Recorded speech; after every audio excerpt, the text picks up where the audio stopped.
Hello and welcome back to the Movies Made Us Do It. Me and Matt are back. How are you, Matt? I'm pretty good, sir. How are you? I'm well. Yes. Well. It sounded like you had to really think about it. Well, I didn't really watch spoilers. I didn't really watch anything particularly good this week. So it's a bit of a I feel like it's a bit of a downer. I'm hoping you'll come in with some good stuff. Well, I can guarantee you some good stuff. Excellent. Do you want to kick us off? I will. I will start off with Saturday Night. Now that is a film I actually really did want to see and just didn't get round to seeing. I am a big the classic Saturday Night Live. Yep, was great. Yeah, obviously. It's been dead for years, but it's still going. I'm sure it's still going. Like most things continue way past their prime. But the cast, the rotating cast of people back in the day that I remember, you remember. Great stuff. So I was kind of fascinated by this. So yeah, take it away. So this is Jason Reitman directed, and it's written it with Gil Keenan as well, or Cannon. And so this is basically it's 11:30 on the October 11th, 1975, which seems 75 seems to be turning up a lot this year. Funny. So that. it's the basically it's the lead up to the first show. Yes. And it's Lorne Michaels, played by Gabriel LaBelle, basically running around trying to solve problems and get everything back on track. Sure. And it's like, it's like an hour and a half show, but the rehearsal was 3 hours long, and they've got everybody running around sort of like trying to get their sort of sketches together. You've got Matt Wood playing John Belushi, who hasn't signed his contract. He's smashing things up. He's chucking fits. Corey Michael Smith playing Chevy Chase is just winding him up, saying he's fat and calling him a useless sort of dweeb and all this sort of stuff. And you've got Lamorne Morris playing Garrett Morris, who is wondering why the fuck he's there, because he's sort of, he feels out of place. He doesn't. I think he feels like he's the token that doesn't really know what he's doing. Is like I'm a classic actor. I'm a classically trained actor. Why am I here? What's going on? Excuse me. And it's just all the chaos that happens while trying to get. And then meanwhile you've got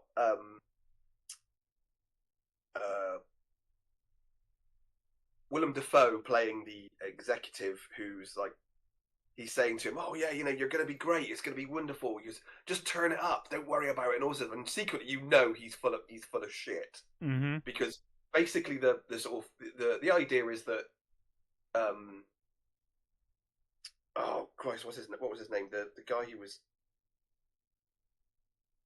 it was his show. It was the guy who's like he was the big nighttime sort of I don't know. Oh, why can't I remember his name? It's so annoying. Anyway, it's a big sort of guy. His show was Jimmy Carson. Fuck's sake. So sorry, Johnny Carson. Johnny Carson's show was going to be like they're going to go in reruns and all this sort of stuff. And he's holding out for more money. Yeah. So they decide they're going to put this show on in its place. Mm-hmm. This crappy show that probably won't work. Yeah. They don't even know what it is because no one's really told. There's no scripts. No one really. It's got it's got two bands, and it's got monologues, and it's even got Muppets. Yeah. And it's like, there is no way this show's going to work. But of course, this executive is like, "Oh yeah, you're going to be fine. You're going to be fine." And then later on, the guy who's trying to sort of help him says, "Look, this show's not going on. You know that, don't you? They're just going to put a rerun. We're going to get to 11. We're going to get to like 11:30 or whatever it is, and then they're going to hit the rerun, and we're going to be fucked." Yeah. So he's, it's just following, and you've got this like real thumping sort of soundtrack that's going on, that kind of like, just really gets you all the way through, and it's really, really sort of ramps up the tension because it's constantly going off, and it's just going in and out of these sort of like little things. It almost feels like you're walking into sketches almost at times with with all these things. So, Labella's Lorne Michaels is great. I think he really holds it together. I think he does. I don't think I've seen him in anything before. He's basically holding it all together as this guy that we're just trying and hoping to sort of like get it all together and try and bring something resembling a show together. Yeah. Got J.K. Simmons playing now I'm gonna fucking forget the bloody comedian's name now. This is Milton Berle, who as legend goes, had an enormous penis, and there's this just bit between him and Chevy Chase where he's basically chatting up Chase's girlfriend, and they're sort of barbing at each other, and Burl just gets his dick out, and it's like, yep, there you go, and it's like, okay then, fine. It's like even Chevy Chase doesn't know what to say to that. It's brilliant. The almost all of the people playing the characters are amazing. The guy playing Chase is wonderful. He played him I'd seen previously in Gotham. He was the Riddler in Gotham. Oh yes, he was he was quite good as the Riddler in Gotham. Yeah, he was one of the few things. I was just gonna say him and Penguin were the two. Him and Penguin were the best things in that show. Yeah. Oh, and Gordon was quite good actually for a while. I didn't watch it for very long, so I think it was because they kept doing stupid shit to his character that was just like, really? I think the whole tone of that show was weird. Yeah, because they were like, "Oh, it's super serious," like, and look how dark and serious it is. The next episode, you're like, "This man kills people by tying them to balloons." Yeah, I'm like, what the fuck? Like, it's like total whiplash between episodes was killing me. Yeah, Dylan O'Brien is really good as Dan Aykroyd. Mm-hmm.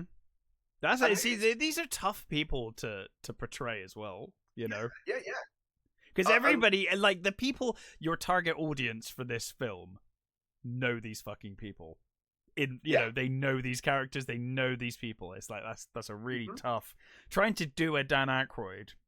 And he does it amazingly. And the guy who's doing does he go off on UFO rants and stuff during production? No, but he's got the mad conspiracy theories of that sort of thing. There's a little bit where he goes to the props master, right? And he's like, I need this gun. It's like, I need a bigger gun with more heft. And he's like, what can I tell you? It's a gun. You asked for a gun. That's a gun. He's like, no. I asked for a specific make and model, and I want this specific make and model, and I need this. That does sound like Dan Aykroyd. Yes, exactly. Yeah, it's like, oh, that is really Dan Aykroyd. Yeah. The weird thing is that especially Chase and Aykroyd, they're really, really fucking good, and they sort of border on impression, but they're great. The guy playing Belushi, he looks like Belushi, right? And he's mainly because he's mostly running around and sort of shouting and breaking things. You don't quite get the same feel. It feels more like a caricature. Sure, and I guess it's Belushi in private, isn't it? Yeah. More than Belushi, which is not a bad thing. No, not at all. No. Annoyingly, the ladies get a bit sort of overlooked, which is annoying. There's a nice enough scene with who is it now? It's Ella Hunt playing Gilda Radner, and when there's a scene where Belushi goes off and they find him on an ice rink, and Gilda Radner's sort of talking about how she sees their future and how she hopes that in 20 years she will see themselves reflected back and think of this moment And the sad thing about that whole scene is that in 20 years, both of them will be dead. Yeah. And it's like, oh, that's a really, no. So this is the problem with this movie. And that is, if you don't know who these people are, you don't know their quirks, their relationships, then you'll have no idea what the fuck's going on. You won't know who any of these people are. I totally agree. I'm trying to imagine who would watch this other than... But yeah, you're right. You're totally right. Yeah. I mean, I'm not old enough to remember it first time round. No, but we're old enough to know the people. And exactly. Yeah, and that's the thing. I watched those things because I'd watched their movies growing up. Exactly. I watched Fleck and Ghostbusters and all that sort of. So we and later Wayne's World, like a lot of our comedy movies were tied up in SNL people. Yeah, totally. Yeah. And even at that point, SNL was still good when David McCarthy and Mike Myers were on there, and stuff like that. So if you don't know these people, it's because they don't. The thing is they don't tell you anything. They don't sort of. I guess it's just the. Is it like filmed in real time then? Like it's like 90 minutes in the approach to the show going live. And we're just seeing 90 minutes of frantic crazy shit. And I mean, slight spoiler. Obviously, it goes ahead. So yes, it was relatively successful. Yeah, it literally ends with the titles. Okay, that's cool. So so you get that, but I mean, Jason Reitman's a good director as well. I've liked most things he's directed. So really great. You've got wonderful tension for going around, and I know a lot of the stories about this are exaggerated. Of course, they always are though. It's I think Chevy Chase. Actually, he watched the movie and said to Reitman, "You should be embarrassed." Really? Yeah, but then Chevy Chase is an asshole, so that is well known. Yes. Yeah. Apparently, it was nowhere near that chaotic, but it wouldn't be an entertaining movie, then, would it? For the purpose of for the purpose of this movie, I really enjoyed it, and I think that's because I know who these people are, and I know what their relationships with each other were, and I know that even things like Lorne Michael and his weird relationship with his wife, they don't really explain what it is. They just sort of in a conversation they're talking about how they're married but not married, and they have this sort of open relationship, and then they move on, and you're like, oh, what just happened there? What was that all about? There's so many things that you'll be like, if you don't know anything, then you'll be like, I can kind of sort of appreciate it for what it is, I guess. But yeah, so it's sort of unapologetically like this movie is for SNL fans and people who loved Chase and Aykroyd and Gilda Radner and Jane Curtin. Jane Curtin does get a nice little scene. She's kind of the only one that gets a lady cast member that gets a really good scene. Yeah. But it's a really sort of well put together, amazingly acted. The I'd never in a million years put some of these guys as like, oh wow, it's like, the guy playing Aykroyd, Dylan O'Brien, is like, I've seen him in a number of movies. Never once did I think, oh yeah, he could play Aykroyd. and yet he pulls it off. Yeah. Yeah, and there's Nicholas Braun, who's like, he usually plays sort of weird sappy characters. Yeah. He ends up playing two characters because I think one of them they had someone for I think it was it Andy Kaufman, and I think he pulled out because of scheduling conflicts or something. So he ended up he plays Andy Kaufman and Jim Henson. Okay. And it's really weird. You don't expect it, but it's got when he sort of comes in is Andy Kaufman, and he's doing. My only problem with him is he's like 6'7", and he's like huge. But it's like it's fine. But he's Andy Kaufman's really good. He does the "Here I Come to Save the Day" skit and all that sort of stuff, and that works fine. I really liked him as Jim Henson, sort of coming in and being like, I want these puppets to be great. They're not just for kids. These puppets are fantastic. And he's like, it's like nobody's taking him seriously, and they're like doing terrible things to the puppets and stuff. And it's like, do you know what they did to Big Bird? They put an effigy of Big Bird. They hung him up by his neck. And one of the guys says, "Oh, autoerotic asphyxiation." It's like there are some really lovely little sort of lines between some of the characters that just work so well, and I absolutely adore it. And I think you'll love it. I think I'm pretty certain you will love it. I really wanted to see it. I'm looking forward to seeing it. Yeah, and that's it. I think anybody who loves that sort of thing and knows the stories of these actors and these people, you'll really get a kick out of it. I'm not so sure about people who've never watched Saturday Night Live how they'll take it. I mean, there might just be, and I would say there's enough to keep you going as a sort of it may just be entertaining enough, sort of thing. Is people trying to sort of get a hold on this on a show and trying to get it together. I think it works, but I think you get so much more. You lose a lot of the charm. Going on. Yeah, definitely. I've seen a few people say this probably would have been better as a mini series, and I think that would have been nicer.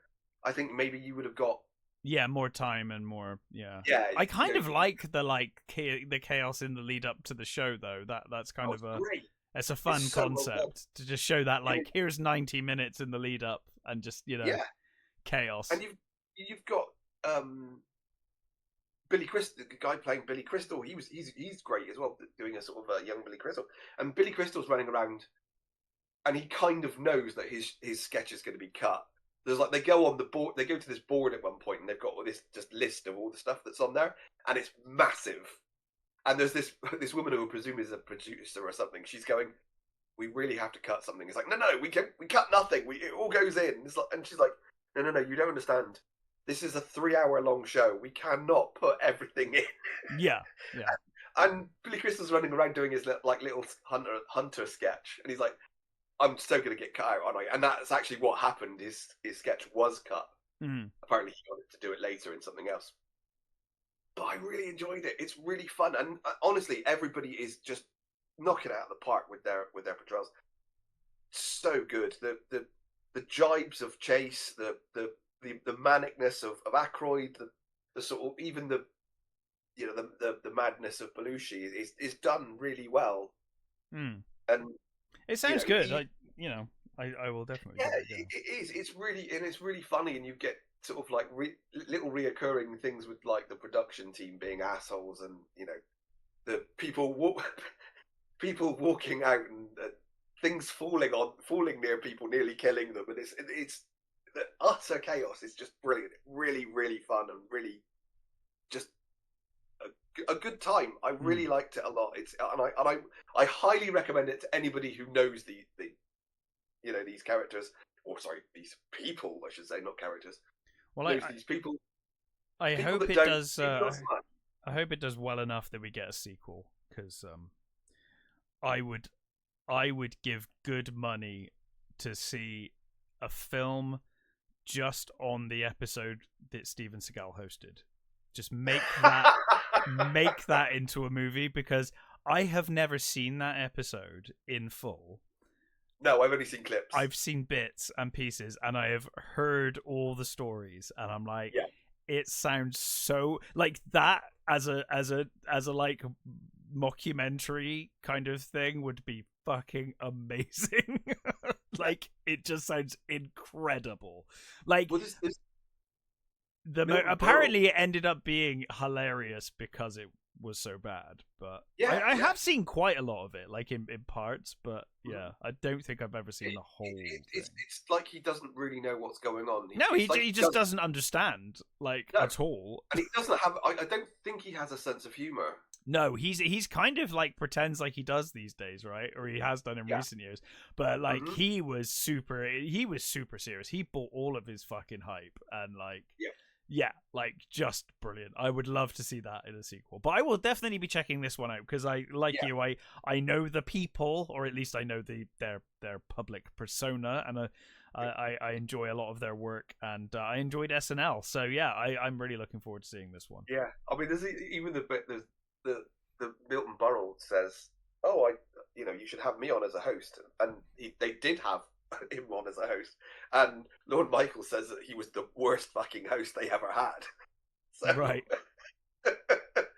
It's if you're a fan, brilliant. If you're not, then maybe you might want to skip it. I don't know. I mean, as a production, it's great. So I can tell, I can say, yeah, if you want to see sort of like how a show gets together in like the weirdest of circumstances and with just nothing but chaos running around, then yes. Mm-hmm. If not, then I definitely give it a miss. Well, I will be checking it out one way or another. On to something you could probably miss. I watched Fear Street Prom Queen because I watched the other Fear Street movies, so why the fuck not? I've come this far. I didn't watch it this week, but I was planning on watching it for next show. Well, if you watch it next show, I'd be interested to see what you make of it. It's to be fair, I wasn't a big fan of the others. So... No, I wasn't. I thought it was very uneven, and I would say this is worse. If I'm honest, well, yeah. So effectively, there's no connection to the other movies other than it's in the same place, like it's in the same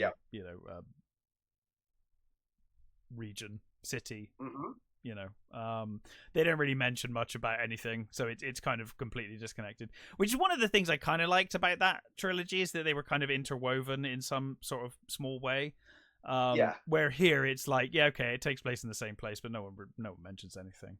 But in any case, it's the fucking 80s, don't you know? And they again overcompensate with the it's the 80s, therefore let's get every reference we can, and even if it doesn't work in the correct time period and make much sense, they're like, yeah, look, it's that version of the 80s that pisses us off when we see it, and we're like, yep. Yeah. Okay. Make sure you get a Rubik's Cube and a Walkman in it. Yeah. It's like let's tick all of the 80s boxes.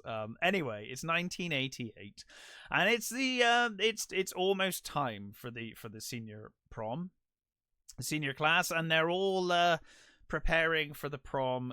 In particular, the girls who are in a competition to obviously be prom queen, because it's 1980s America. It's probably the same today. I don't know. We had a prom queen at our prom, and like everyone knew, like when she, and I am friends with her, on social media and stuff. She's nice, but it was one of those, like, I remember turning to my friend, and we were like, a bunch of us, we were like, it's fucking Stacey. We know. Everyone fucking knows. And then she went, it was like, yeah, of course you did. It was like, no, it was like, okay, I guess we clap like we're surprised, but it was obviously her. Anyway. Well, prom, when I was at school, prom wasn't really a thing. It's not really a thing. I think our school just thought it. I guess at some point they were like, "Oh, it's cool and American. We should do a prom." And yeah, like, we had an end. We were supposed to have like an end of, school. Yeah. Sort of. I mean, kind of a prom, but not really. It wasn't one of those get dressed up and all that sort of stuff. It was supposed to be, but. My year was a particular bunch of assholes that year, so our prom was cancelled. Oh wow, that's amazing! So we didn't even have ours was completely cancelled. We didn't have one. That was always the threat. I always remember the threat. But being like a social outcast in school, I was like, I don't give a shit. Who gives a fuck? Yeah, exactly. like go ahead. Yeah, our prom was cancelled. Because I'm mainly only going because I feel obligated, like I have to fucking go. Like. If you cancel it, then I don't have to do it. That's fine. But in any case, so the girls are all kind of, vying for the title of prom queen, and they're doing campaigns, which is really weird because I just thought you get there on the night and I don't know. I always assumed it was like, well, if you look the part, then you become prom queen. I don't know, but apparently it's more than that. It's actually like, are you a nice person, and how do you behave at the prom? That's like a key factor apparently. But in any case, we are introduced to Laurie Granger, who's played by India Fowler. And she is basically she wants to become prom queen, but of course she is up against the bad girls, the Wolf Pack, as they're called. Plastics. Yeah, pretty much. Headed up by Tiffany Falconer and her various friends. Laurie is that like standard movie. Oh, she's not a cool girl, but she's clearly fucking gorgeous, and this doesn't work at all. She'd be in the popular group, but somehow isn't. And she's friends. The glasses. Yeah. And she's friends with this other girl. I forget her name. I can't even remember her name now. What was her name? Megan Rogers, who is a horror fan, because of course it's the 80s movie. We need a horror fan. And she likes to do pranks. Like, she does a prank. Oh, the classroom scene was just enough to make you be like, oh god, okay, fine. This is the kind of movie we're having. So she pretends she's got like a fake cleaver that she pulls out in class and cuts her own a hand off. It's in the trailer? Okay. And there's like blood everywhere. And the teacher's like, oh, go to the principal's office. Damn it. But just before that, which you probably don't see in the trailer, so Laurie Granger, her mum has been accused of or is alleged to have murdered her dad. That's in her past. She was due to be prom queen, and basically it all went wrong because her husband died, but then she found out she was pregnant. She had Laurie. So in class, like the teacher's like going around this fucking guy, and he's like, oh, say what you want to be when you grow up. What's your aspiration? Because you're going to prom now. What's your aspiration in life? And they ask Laurie, and she stays quiet. And then her friend says, oh, she wants to be a writer. And given that it's a well-known fact that Laurie's mum killed her dad, the fucking Falconer bitch, the evil, the most evil of the wolf pack, she's like, are you gonna write about how your mum murdered your dad, you prick? Like properly like laying it in. And they're all like, oh yeah, your mum killed your dad, that's hilarious. And the teacher's just like, oh yeah, well you need realistic aspirations, Laurie. Like being a writer is not. I'm like, dude, they just literally were like talking about how her mum killed her dad. Are you not gonna address that? And he's like, well, you need more realistic aspirations in being a writer. That's nonsense, Laurie. I'm like, really? You're just gonna let that slide? But then of course, then the fake blood thing, that's a principal's office thing. So in any case, as prom approaches, people start dying. Prom queens and people that were in the vicinity when the prom queens get offed.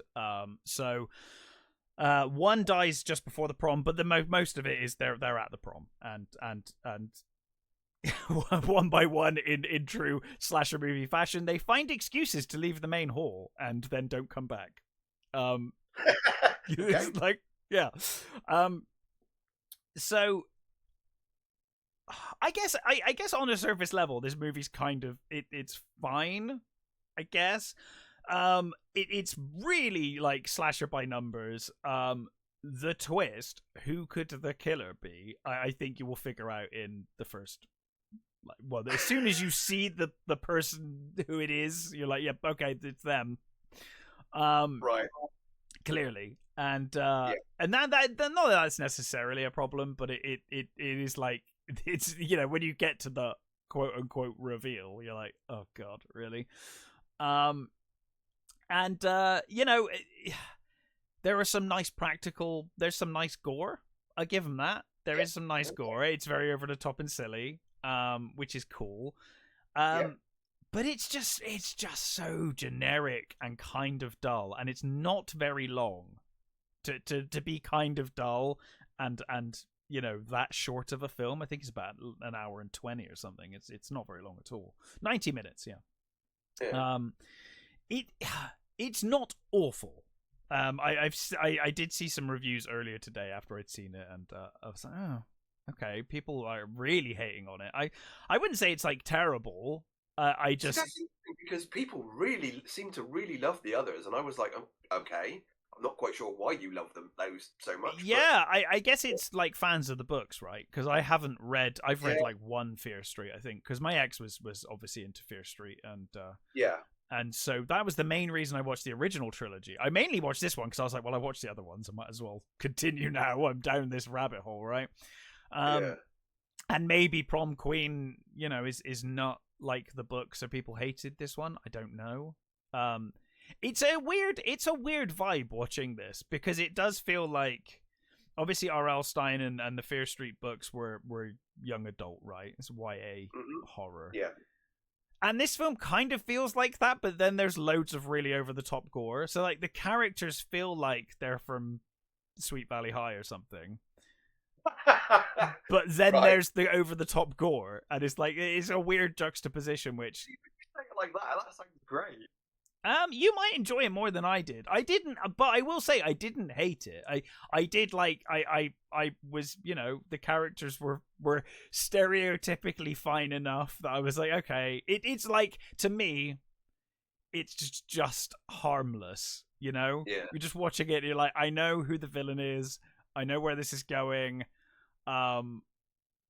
Like there's nothing to spoil here. Like I feel like if I gave you spoilers, you'd be angry until you watched it, and then you'd be like, oh yeah, like I kind of see your point.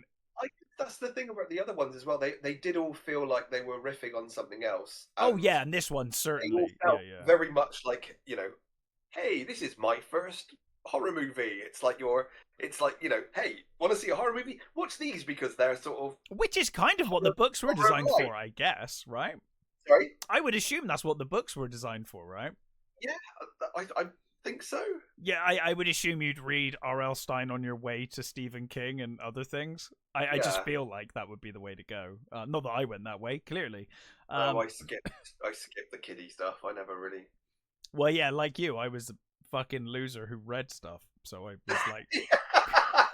Hey! I was like, well, all right, wrong, I'll speak for myself then. No, you're not wrong. I just hey.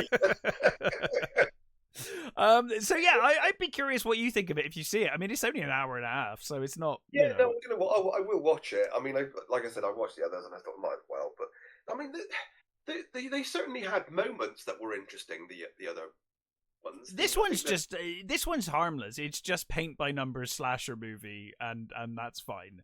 Yeah, cardboard cutout stereotype characters, and I think the 70s one worked. I think that was both of our favorites, wasn't it? Yeah, I think so. I will say, I barely remember anything about those movies now. I remember the witchy one, but yeah, the witchy one was pretty terrible. Yeah, that's the problem, isn't it? It's the bad ones that stick out. But this one's fine. Yeah. Sorry? I had some interesting ideas, I think, but just didn't carry them very well. And to be honest, this is kind of what I was expecting from this. But I will definitely watch it. I'll give it a go. The best part of the movie is the gore. To be honest, there's some fun gore and some fun, kills. But everything else, it's very, very paint by numbers, 1980s school drama / slasher movie. It's every movie you've seen before. I mean, all the sort of the posters and things for it look very much like Prom Night, and well, that's exactly it, right? Yeah, that's exactly it. It's got Lily Taylor in it. I love Lily Taylor. Yeah, I mean, the cast are fine. They're just playing very stereotypical characters, Yeah. There's one fucking guy. There's one teacher who's like a proper like perv, and that gets a bit like, there was a few moments where I was like, is this meant to be funny? Because I'm just like, this guy's really fucking creepy. Like the kids are doing, like the prom queens try to upstage Laurie, obviously, because Laurie's just the nice girl. And they all come on in like bathing suits and start dancing, and this like perv teacher's like, oh wowzers, and I'm like, I think that's meant to be funny, but it's just kind of weird, dude. It's like they're kids, aren't they? They're your students. Yeah. Like, yeah, not sure about that. And he says it a couple of times in front of people, and you're like, I don't know. I know it was the 80s, but Jesus, dude. I mean, we had teachers like that. I know. Yeah, that's the problem, isn't it? Yeah, I guess we can all think of a teacher probably like that. So. Yeah. But anyway, I didn't hate it as much as people seem to have, and maybe that's a source material thing. I just thought it was very generic. It went by relatively fast. Like I said, there were some dullish moments. Mainly because you just know where it's going anyway. So there is an element of like, can we just get to the point, you know? But yeah. Anyway, it's all right. If you're an R.L. Stine fan, watch it and let me know what you think of it, because I'm curious. Anyway, what else have you watched? Okay, so I will go with my first TV show, and I will go with MobLand. Excellent. That was the one I was hovering over anyway. So amazing cast. I'll go with that. Yeah. And it's a Guy Ritchie sort of series. So it does seem that Guy Ritchie is going to be the British Taylor Sheridan. I think. Oh yeah, I can totally see them trying to do that actually. Yeah, it looks like there's a couple more shows coming up and. All that sort of, and to be fair, he's doing a fucking good job of it. So I guess the immediate sort of, parallel, I guess, is The Gentleman. Yes, was the last really good one. So with this we're introduced to the Harrigans. We've got Pierce Brosnan as Conrad Harrigan and his wife. Helen Mirren's Maeve Harrigan, and they have their crime empire, and they're sort of they've got to a nice place. They're doing, I think, guns and drugs and all that sort of the usual sort of stuff, but they want fentanyl. They've decided that there's one particular rival, Richie Stevens, played by Jeff Bell, who is his sort of firm, if you like. His firm do the fentanyl in the area, and they're in with the Mexicans. Right. And you've got the children of the Harrigans. You've got Paddy Considine as Kevin. Then you've got Eddie Boone as Kevin's son. And then you've got Tom Hardy as Harry D'Souza, he's the fixer. Mm-hmm. And 100%. Tom Hardy, fucking best character. He's certainly my favourite character. Although I think there are a lot of really good fucking characters in this. Sure. Pierce Brosnan doing full Irish, and Helen Mirren going full fucking like Irish accents, and Maeve and Conrad are fucking unhinged. And Helen Mirren, I have never wanted to kill a Helen Mirren character before, like as much as I want to kill Maeve. Okay, right. She is horrible. I mean, she's great. Like, don't get me wrong, she's a fucking great character, but she is absolutely vile. She's got her hooks into the grandson, and she's, it's like, oh, cheer up, as she gives him some cocaine and things, and it's like, oh god, she just. The thing is, I don't want to spoil things, so I don't want to say too much. But obviously, things go wrong. They've got a traitor among them. You don't know who it is, and you've got the family sort of drama of Harry and his wife and his daughter, who aren't, they're obviously not into the crime stuff. They don't really know what Harry does, but they know he's a criminal, And it's almost each episode is like Harry trying to sort shit out and not lose his shit, and it's Tom Hardy is so good. It's just like he just sort of walks in and people try and wind him up, and he's just not having it. He just so calmly sort of goes, yeah, whatever. And I was like there's the interaction between him and Richie, the Bob boss of the other family, and he says to him, I always liked you, Harry. It's like, really? He goes, what did you think of me? He says, I always thought you were a bit of a cunt.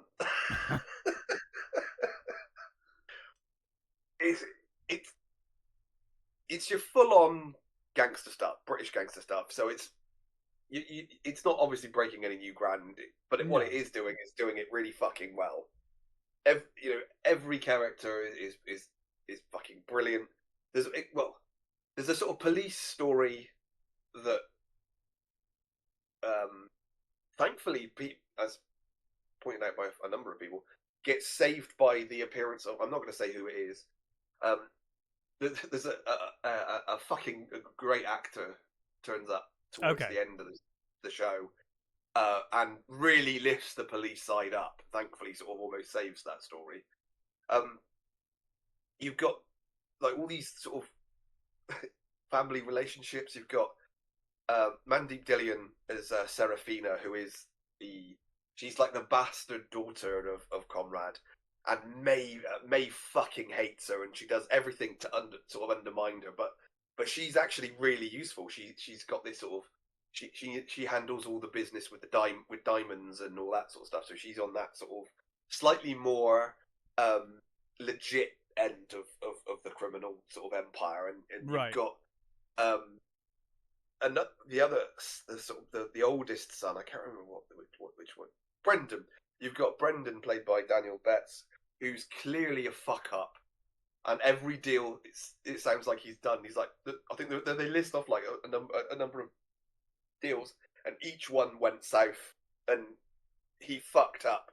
So they kind of, even though he's the oldest son, he's kind of left out because he's such a fuck up. Yeah. And he's desperately trying to get back in with the family. He's like, I've got this plan, I've got this deal. He goes to see Serafina's like, I've got this plan. She's like, oh, fuck off. There's no way I'm going to help you. You're like, you are an utter fucking disaster.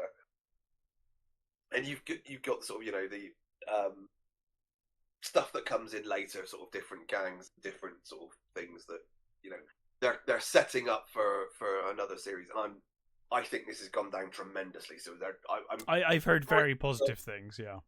Yeah, I'm pretty certain it's going to get a second season because it fucking deserves it. It's personally, I prefer The Gentleman, but I think that's kind of because I think The Gentleman was slightly more humorous. Sure. And it tickled me slightly more in that respect. However, there's not much in it. This is just tremendous. Excellent. This is one of the best gangster series I've ever seen. Oh wow! Okay. Honestly, it's just real fun and real sort of, even though they're all horrible, horrible fucking people, you kind of, I would say more with Hardy because he's kind of the backbone of the family. He's not an actual member of the family, but he is there. He does everything for them. If something goes wrong, he's there. And like as he says at one point, my job is to see the future and to see how to set things up so that it doesn't fuck us over, sort of thing. Yeah.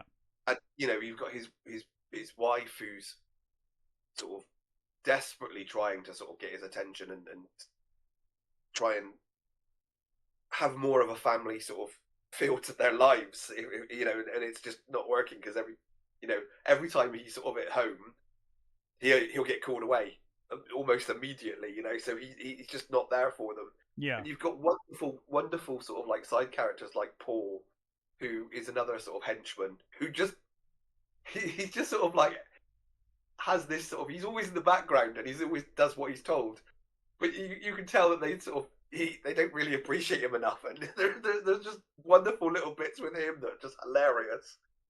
And there's I can't remember what the name of their bloody characters are, but there's Harry has these two sort of henchmen who are fucking great. They basically just do all they do the sort of the murdering and the getting rid of the bodies. And it's like the main setup is that in the beginning, the Harrigans and the Stevensons, that they're sort of rivals, but at this point in the beginning they're fine with each other. They just get on with their own thing. But then Richie's son goes missing, and the last person sort of to be seen with him is Eddie Harrigan, who is the grandson. Yeah. And he is absolute fucking psychopath. He's just, most of the family seem to be fucking psychopaths.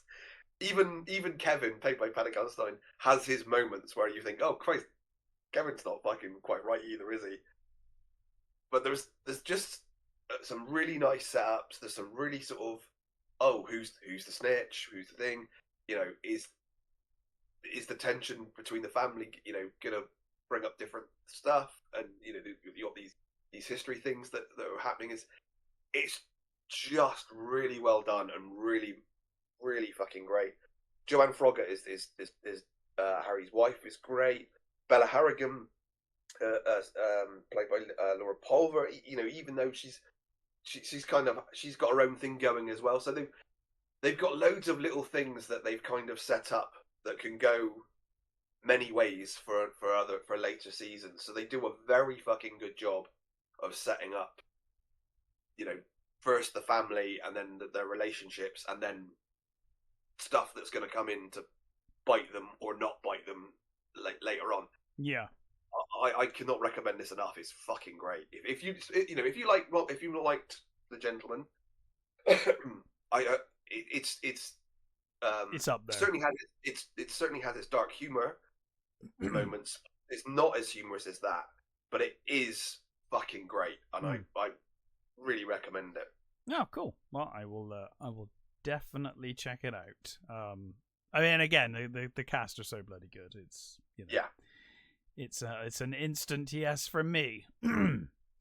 So, I also watched Death of a Unicorn. Oh, okay. Yes. Starring Jenna Ortega, Paul Rudd, Will Poulter, Richard E. Grant. I really like the trailer for this, so I'm kind of looking forward to it. Yeah, I was kind of unsure about the trailer for this one. So, we're introduced to Jenna Ortega's character, and her dad, played by Paul Rudd. They are off to meet his boss, basically, who is I guess like a billionaire, multi-millionaire, like more money than God. Yeah.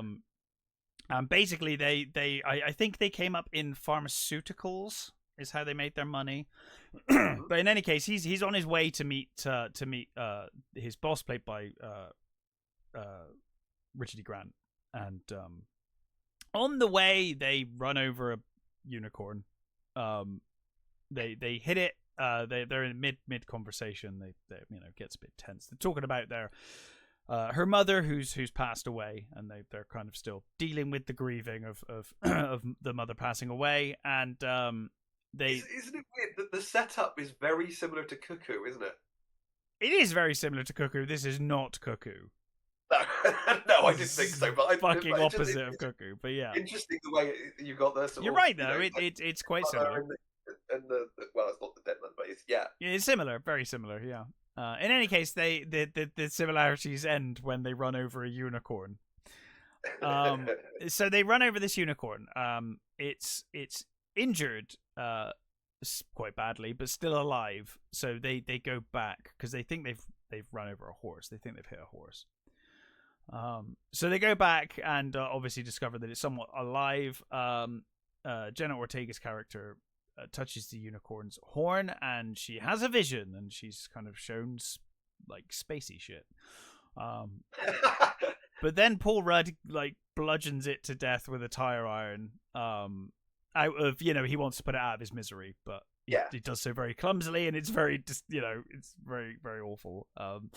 So then they decide to, because it's a small unicorn, it's a juvenile, I guess. They decide to put it in the car. And then they drive to the estate, and they try to pass it off like nothing's happened. How they fucking hit this basically a horse with their car, and the car is damaged, but not like, I mean, I have seen modern cars get written off touching each other. You know what I mean? Like this hit a fucking horse, but whatever. Maybe unicorns have different bone density. I don't know. Anyway, they get to the house, and they're like, "Oh my god!" They're like, "Well, you know, did you walk here?" And he's like, "Oh no, it was fine. We just got a bit lost, but we're here now.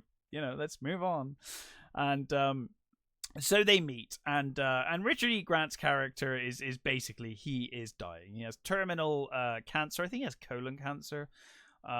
So he's near the end of his life, and basically this whole meeting is been set up around him taking over the business and kind of all of that stuff, because he's basically going to be passing away very soon. They've tried everything they can, and Richard E. Grant kind of gives this great speech of like how he's faced his mortality now, and he's over it. It's fine. He's reached this kind of this moment of clarity, and he's ready to go. It's fine. He's going to face it, as strong as possible.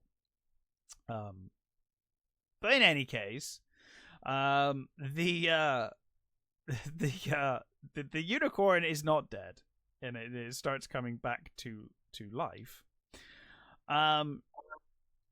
And it starts coming back to life in the car. So the car starts moving. And they're like, is there something in your car? And he's like, no. Like, why would there be something in my car? And anyway, this fucking unicorn starts smashing its way out of the inside of this car, only to get shot in the head by their head of security. So now it's dead again. And so they discuss for a moment. They're like, it's a unicorn. Clearly, I kind of like they do have this kind of funny moment where they're trying to explain what they're seeing, but none of them want to say it's obviously a unicorn. So they're kind of like, this is a weird breed of horse, isn't it? Like, what is that? Have you ever seen this before? And then someone's like, it's a fucking unicorn. Look at it. It's just, let's call it what it is. Yeah. It's a bloody unicorn.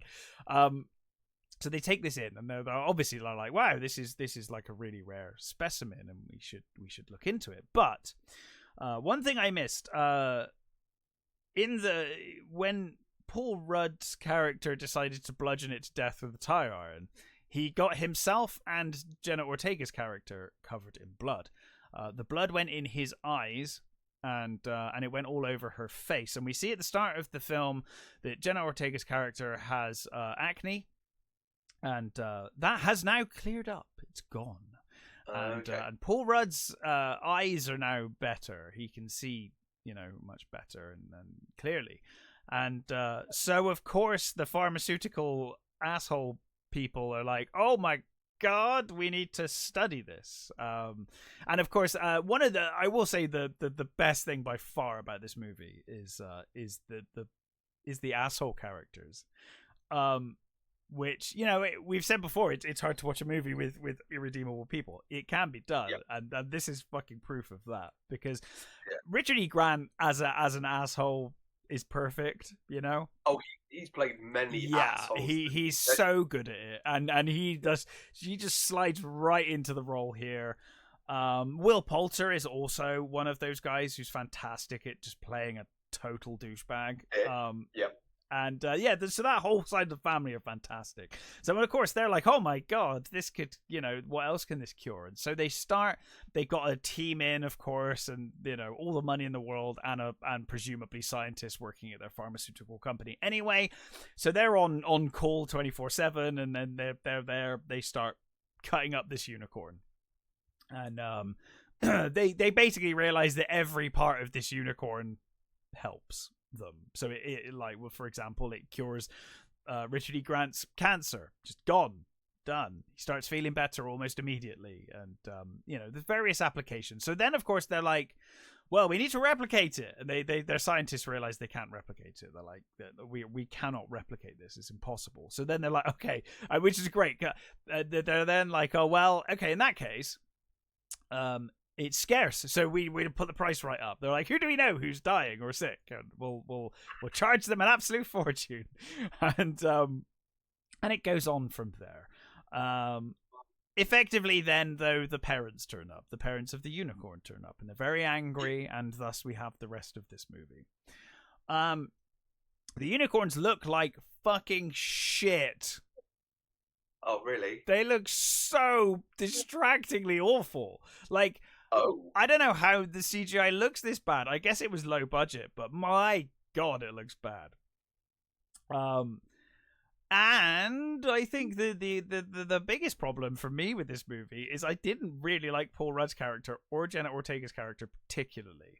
I much preferred the villains, and Richard E. Grant is not in the movie long enough for me to fully invest in the assholes. Because some of the best scenes I think in this movie are like when they are strategizing and when they're justifying their awful behavior to Jenna Ortega's character or to Paul Rudd, or trying to convince Paul Rudd to do something really clearly shitty, but they the way they spin everything, they're like masters of spin. They've been in the boardrooms and done press interviews so many times that they're like, we can spin it, we'll spin it this way, we'll spin it that way, and they do all of the kind of management speak and like, you need to come with us with a flow diagram and a proper plan, and because Jenna Ortega's character is like, well, if unicorns are real, maybe the myths are real, and she looks into the myths of unicorns and finds out that they're actually terrifying creatures and you shouldn't fuck with them and all of that. So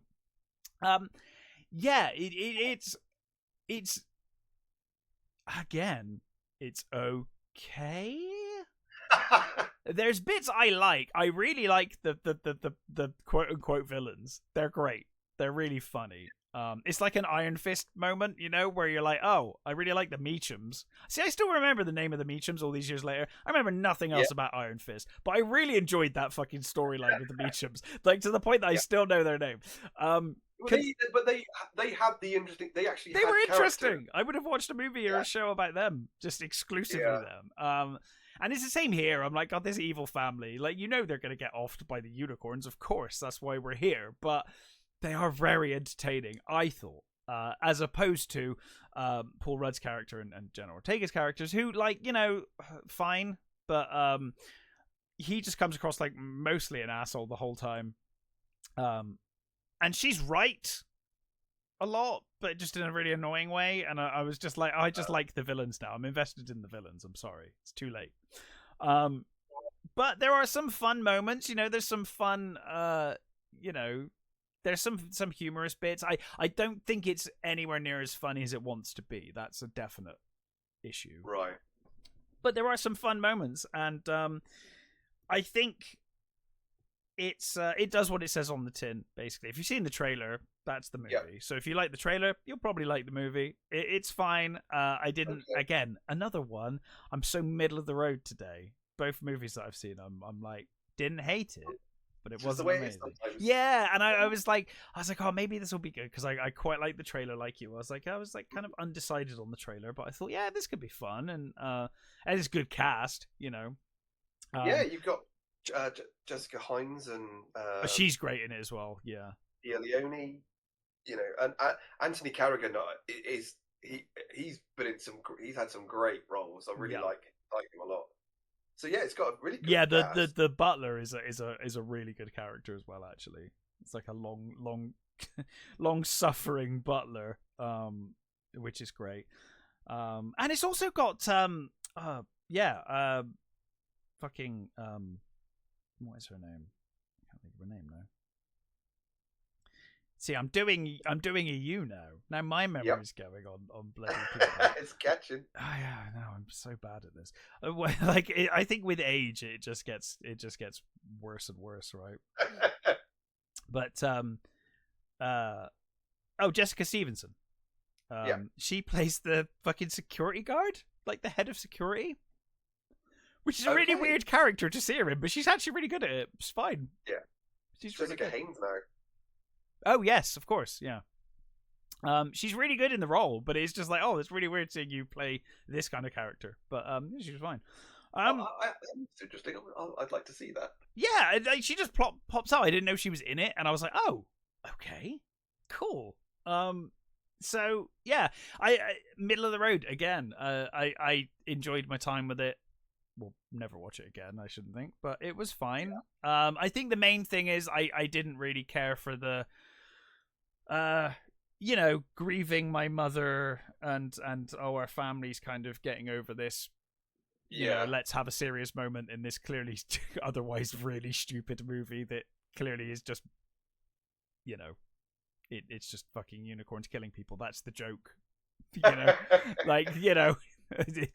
fine. That can work pretty well. I mean, oh no, it does, and it does. Like that much works. I wish the the effects were better. Because they do look terrible. Well, I thought they looked terrible. I'd be curious, when you eventually see it, I would be curious what you thought of it, but I thought they looked awful on screen. Like, the effects were terrible. But yeah, I mean, I don't know when this movie was made, and it was clearly not the highest budget, but it was fun enough. But yeah, anyway, I middle of the road again. I'm still going to give it a go. Yeah, no, you may get more of it than I did. I did again, I didn't hate it. So yeah. Anyway, what else have you watched? Okay, so I will go to my other movie, Presents. Now this does look interesting. So this is a Steven Soderbergh movie. Yes. We recently discussed his other movie this year is the Black Bag. So yeah, which I really enjoyed. Yeah. So basically we start off with the actual presence in an empty house, just roaming the house. Okay. Sort of moving around.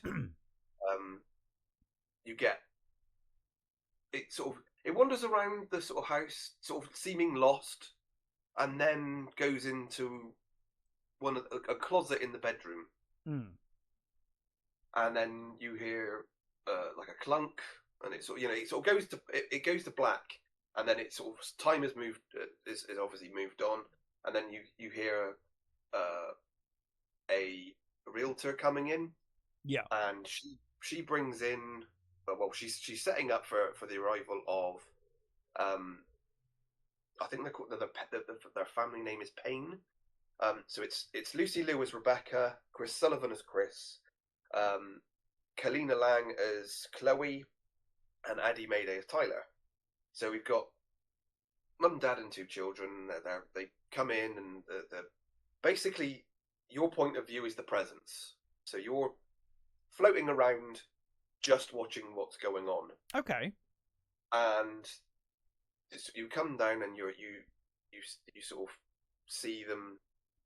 Her explaining this old mirror to the daughter, and saying that it's an original feature and all this sort of stuff, really old, and there's this, and then sort of they wander off, and the presence goes into the kitchen where the Chris and Rebecca are talking, and she's on her phone, and he's sort of saying, oh, this could be good for our kids.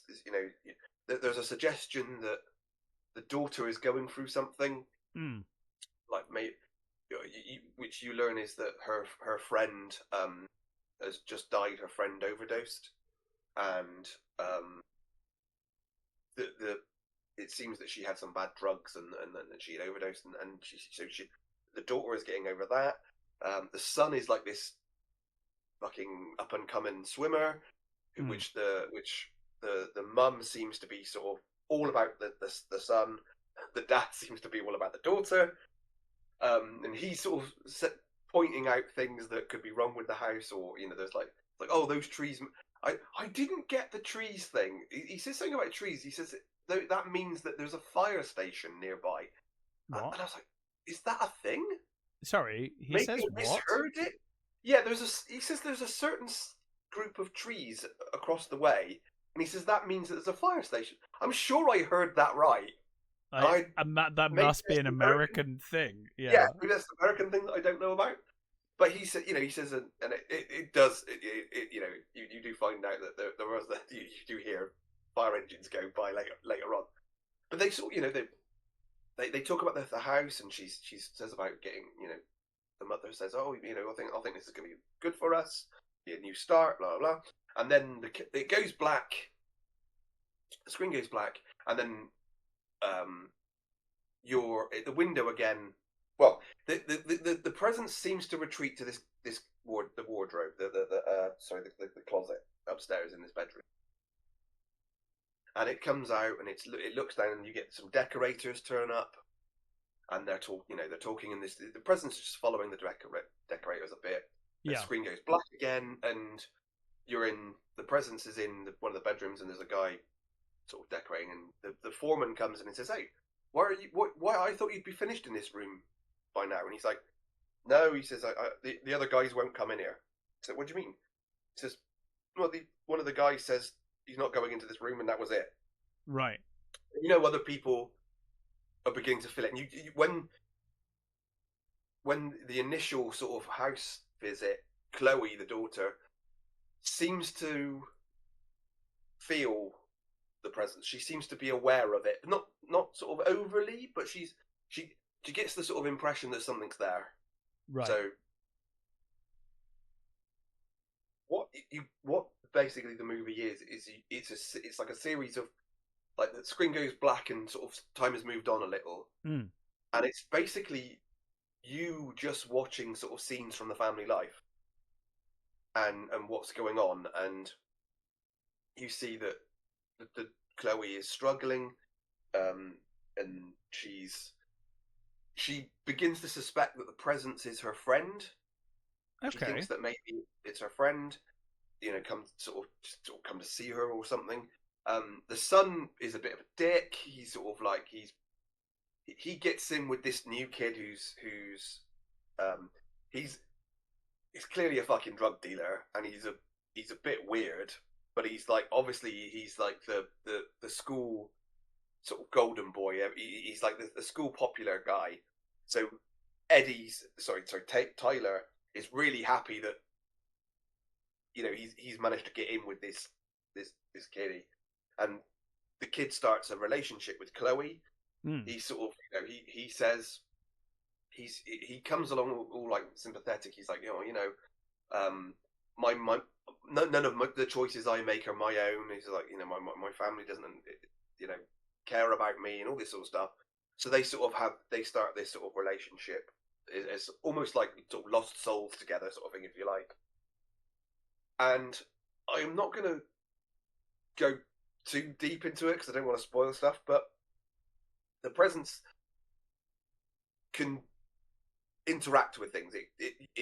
There's a scene where you first sort of think, how far can this go? And then all of a sudden, Chloe's in the shower, and the presence folds up, closes all the books on her bed, moves them, and puts them on the desk, and then it puts this book back on the shelf. Right. So it can clearly do things, and it's a very odd movie because you're basically watching them. You're yes. sort of the presence, really. You know, you're the presence, and you're, you know, because there are, I think there are 30 cuts, I think, in the movie. So each time the screen goes black and then comes up to a new sort of like scene, if you like, you're just following them around. There are no like close-ups or anything, or no sort of cuts that between characters. It's just you watching the scene unfold, if you like. Yeah. And you have the parents are clearly going through something. The Lucy Lou's Rebecca is almost always on her phone. She's always doing stuff. She's always sort of, I've got to say, you're totally selling me on this. I really love this idea. It's great. Like, I genuinely am like, this sounds fantastic. Yeah, Lucy Liu and Chris Sullivan are wonderful as the parents. So Chris is this sort of, you know, he clearly is this as a doting father, but he's obviously at some point he says to Chloe at one point, he says, I always liked it that your mother made all the decisions. You know, I was happy to do that. But now she's getting into weird criminal. You don't exactly know the details, but she's doing some sort of white collar crime. Yeah. She's clearly into something, and she says to her son at one point, like, oh, if something, you know, when later on she says, you know, things might happen. She says, just know I did it for you, okay? And he's like, what the fuck are you talking about, Mum? She's like, just know I did it for you. And she's clearly drunk, but she's like trying to sort of justify whatever it is the fuck she's doing. Yeah. And you get Chris, who's like,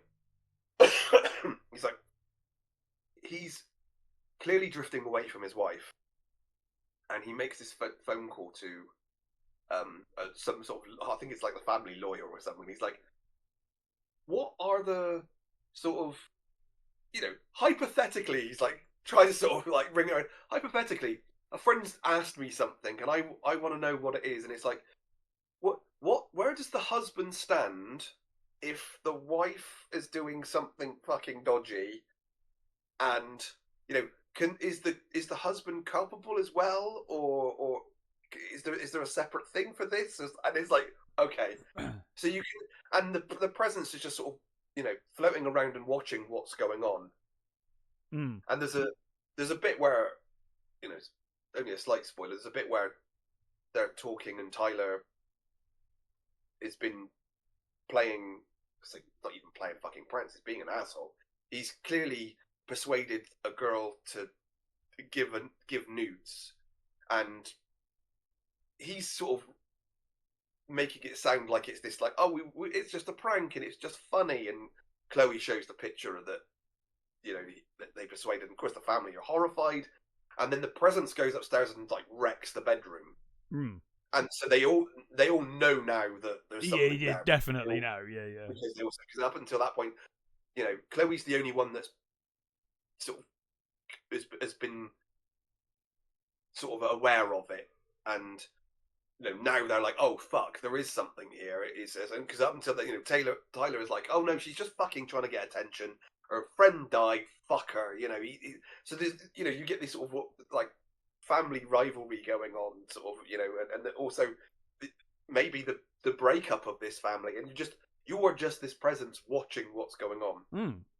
And again, I don't want to spoil it, but there's a sort of a wider thing that happens. There's a sort of like a reveal that, you know, that happens that you kind of see coming, but it's not that sort of, oh, it's just a sort of, oh, okay, right, you know. I love this movie. It's hard to explain it. It's not really a horror movie. It sounds fantastic. Yeah, it's classed as a psychological thriller horror sort of thing, and that's what it is. And I think it was it one of the festivals. I think people walked out because I think they said it was too tense and stuff. So you think, okay, it's really beautifully done, and it's all just in the house. It's all just you floating around, watching this family almost collapse, if you like. Yeah. And you know, you don't know who this thing is, or you don't know what it is. You know, it's clearly there because it's interacting with things, and you know, you see it do stuff, so you know it's an actual presence. And there's a medium that's brought in, and you know, some of the things she says, you know, might tell you sort of stuff and convince you what's going on. I really loved it. It's a very quiet, understated movie that it's just I found it just a joy to watch.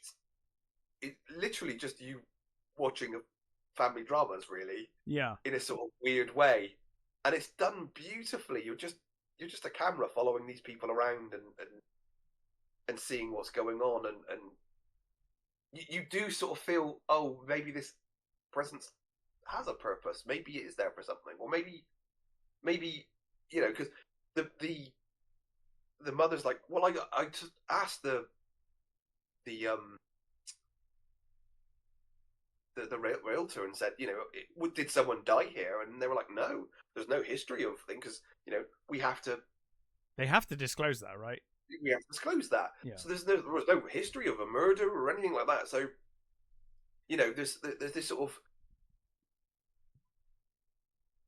of literally unexplained sort of, you know, presence in the thing, and it's really sort of like gentle, and it's all just them, you know, Chris Sullivan and Lucy Liu doing just their best to sort of just, you know, play these great, just normal characters. They're just a family getting over some stuff, and you know, doing family things, and you know, it's the little sort of conversations that you pick up on about, you know, oh, you know, my my mum was religious and I called you Blue because it's, just little sort of things like that really make this movie.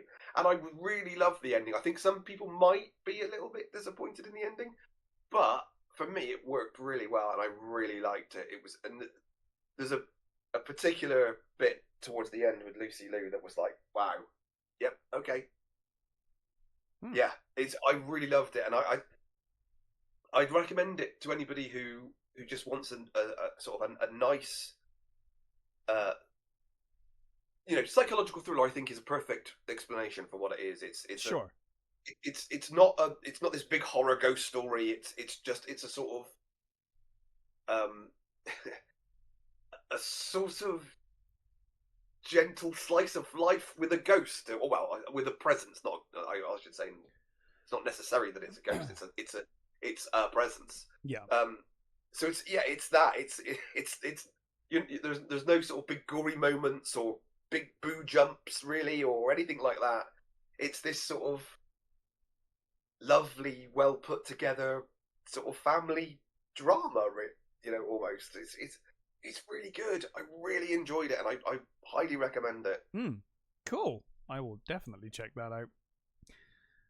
What else have you watched? Because I'm out of things, so it's all on you. Okay, so next up, I have got Department Q.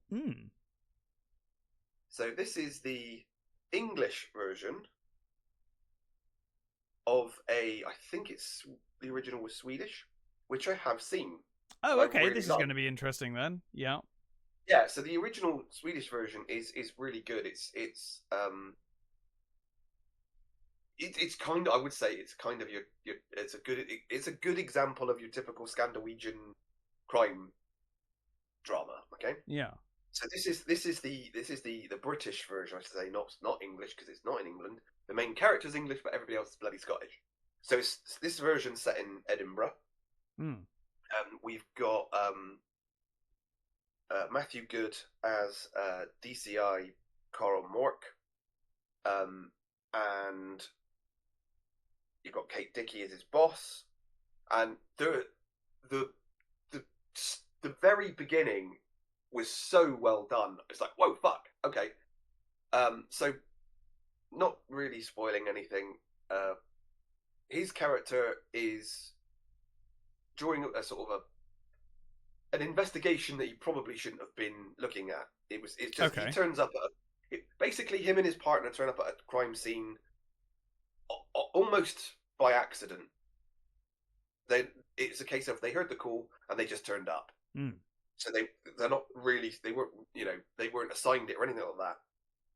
But it's a guy who's been sort of murdered, and basically what happens is they end up getting shot. So he gets a bullet through the neck.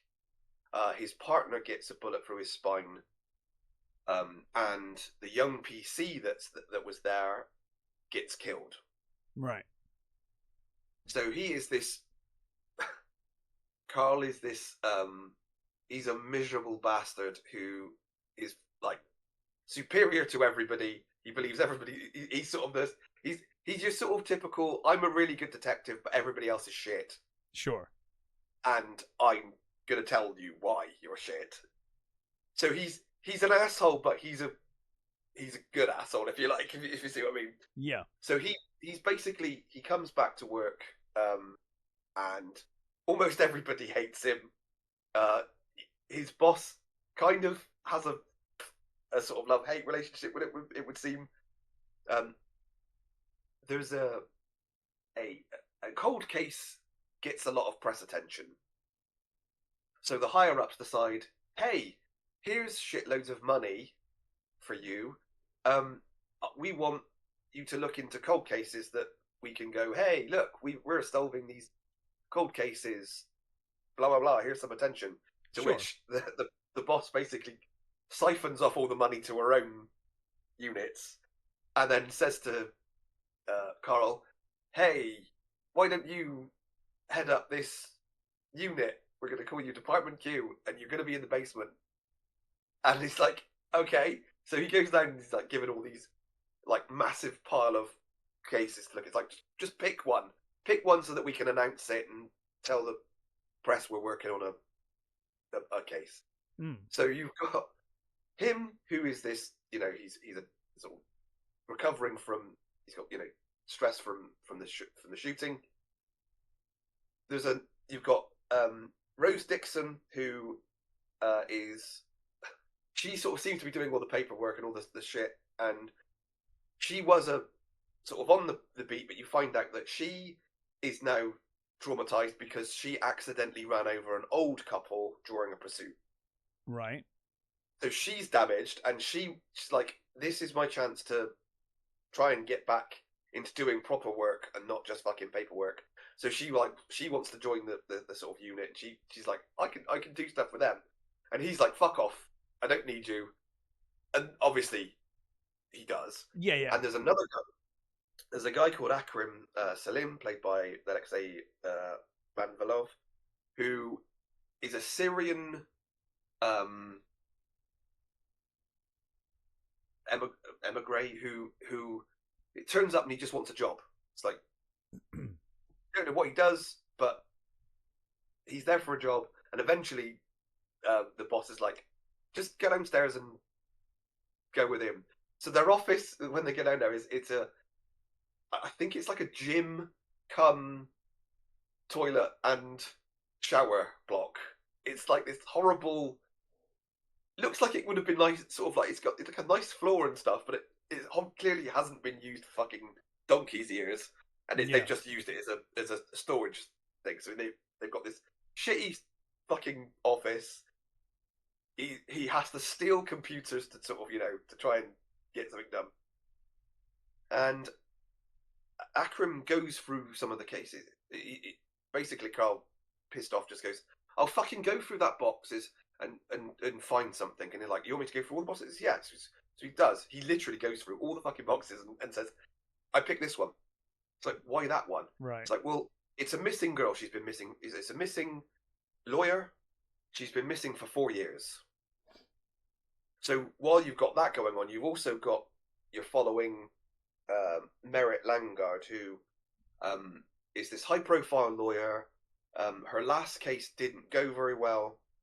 She lives in the middle of nowhere with her brother, who, when he was younger, he was attacked and he suffered a brain injury. So she lives with her brother, and her brother seems to be the only person that she gives a fuck about, really. And during a visit to the island where she grew up, she disappeared. So the last people that saw her saw that she had an incident with her brother. Her brother slapped her for some reason, and then she disappeared. And most people believe that she went over. So most people think she's dead, gone. So the main case is them trying to find out what happened to her.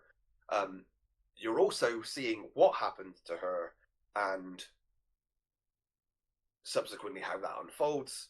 And you've also got, the sort of home life of Matthew Good, who's his partner, who's an air hostess, has kind of left him, but she's left him with her son.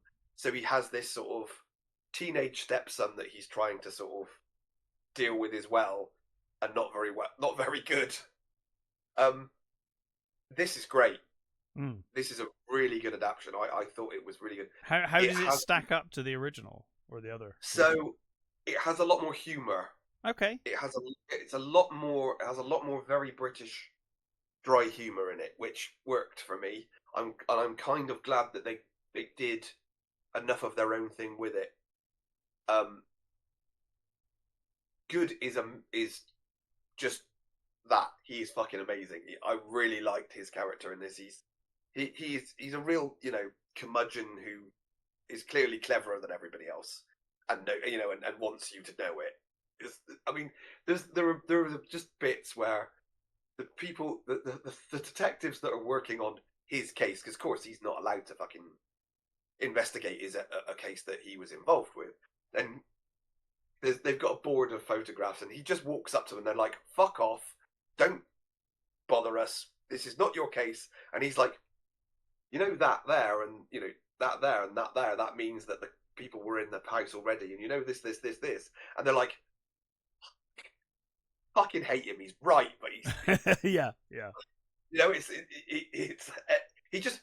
he's just so abrasive. He winds everybody up. And there's a little thing he has with it. He's got to see this psychiatrist, who, played by Kelly MacDonald, who is wonderful with this sort of like, he goes to see the psychiatrist, and it's not supposed to be her. She's the like the replacement, if you like, and he's just mean and rude to her, but clearly fucking fancies her. So they have this sort of thing that goes through the series, and I think I've seen 3 of the Scandalweed ones. I don't think I've seen all of them, but they're really good, and there's a lot of. I'm interested to see how they unfold, with this British version. I loved it. I highly anybody who likes a good detective series. This is for you. This is really good. It's got a real sort of dark sense of humor. All of the characters are cool in their own way. I love Kate Dickie is the perfect as the boss. She's really cool. Who has these like little things where she's so afraid of spiders and she's trying to get over it and stuff, and just little things you like. The main 3 are really good. The Laura Burns, Alexei Manvalov, and Matthew Goddard. They have this real great dynamic that works really well. You know, you've got these sort of continuous sort of thing of Akram clearly being, maybe he was a torturer or something in Syria. There's definitely something, there that, but he's this sort of very calming presence, and he's very methodical about what he does. And there's one of the suspects has a fall, and it's just really great. I loved it so much. I would suggest, for those of who like a good detective thing, I would suggest the original as well, because I think the original is really good. This is, it will, if you watch whatever first, it will spoil you. You will, it is kind of the same story, but sure, with the British slant. So I would recommend both of them. I think they're both really good. But if you're not into the whole, Scandinavian stuff, or you don't want to read subtitles or anything, this is a really good adaptation, and they've done a bang up bloody job of it. I really loved it, and I highly recommend it. Oh, cool.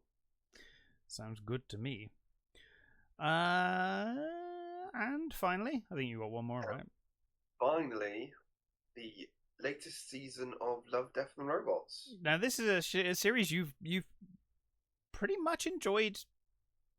I think you've enjoyed most of it until this point, right? Well, I think that one of the earlier seasons had a bit of a bigger hit-miss ratio. Maybe season 2, I can't remember now.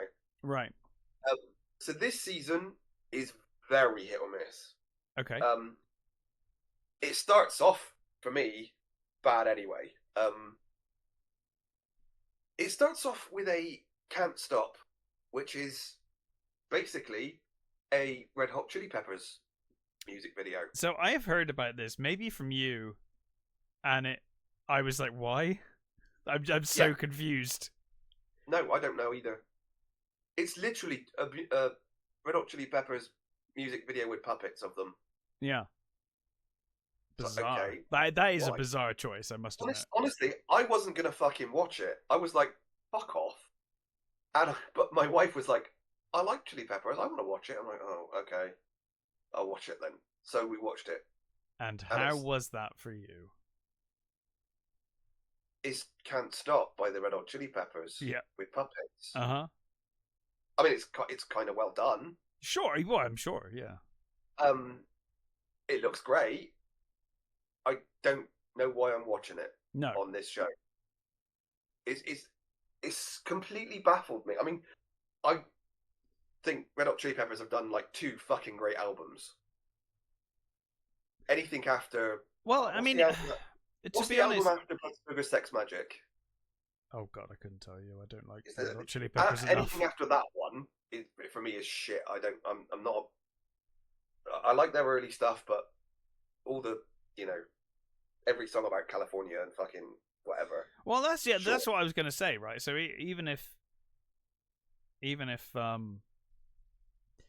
you're a fan of the Red Hot Chili Peppers, it's weird to me because when it was mentioned that the first one is basically a Red Hot Chili Peppers music video, I assumed it was a modern song, not a song from fucking decades ago.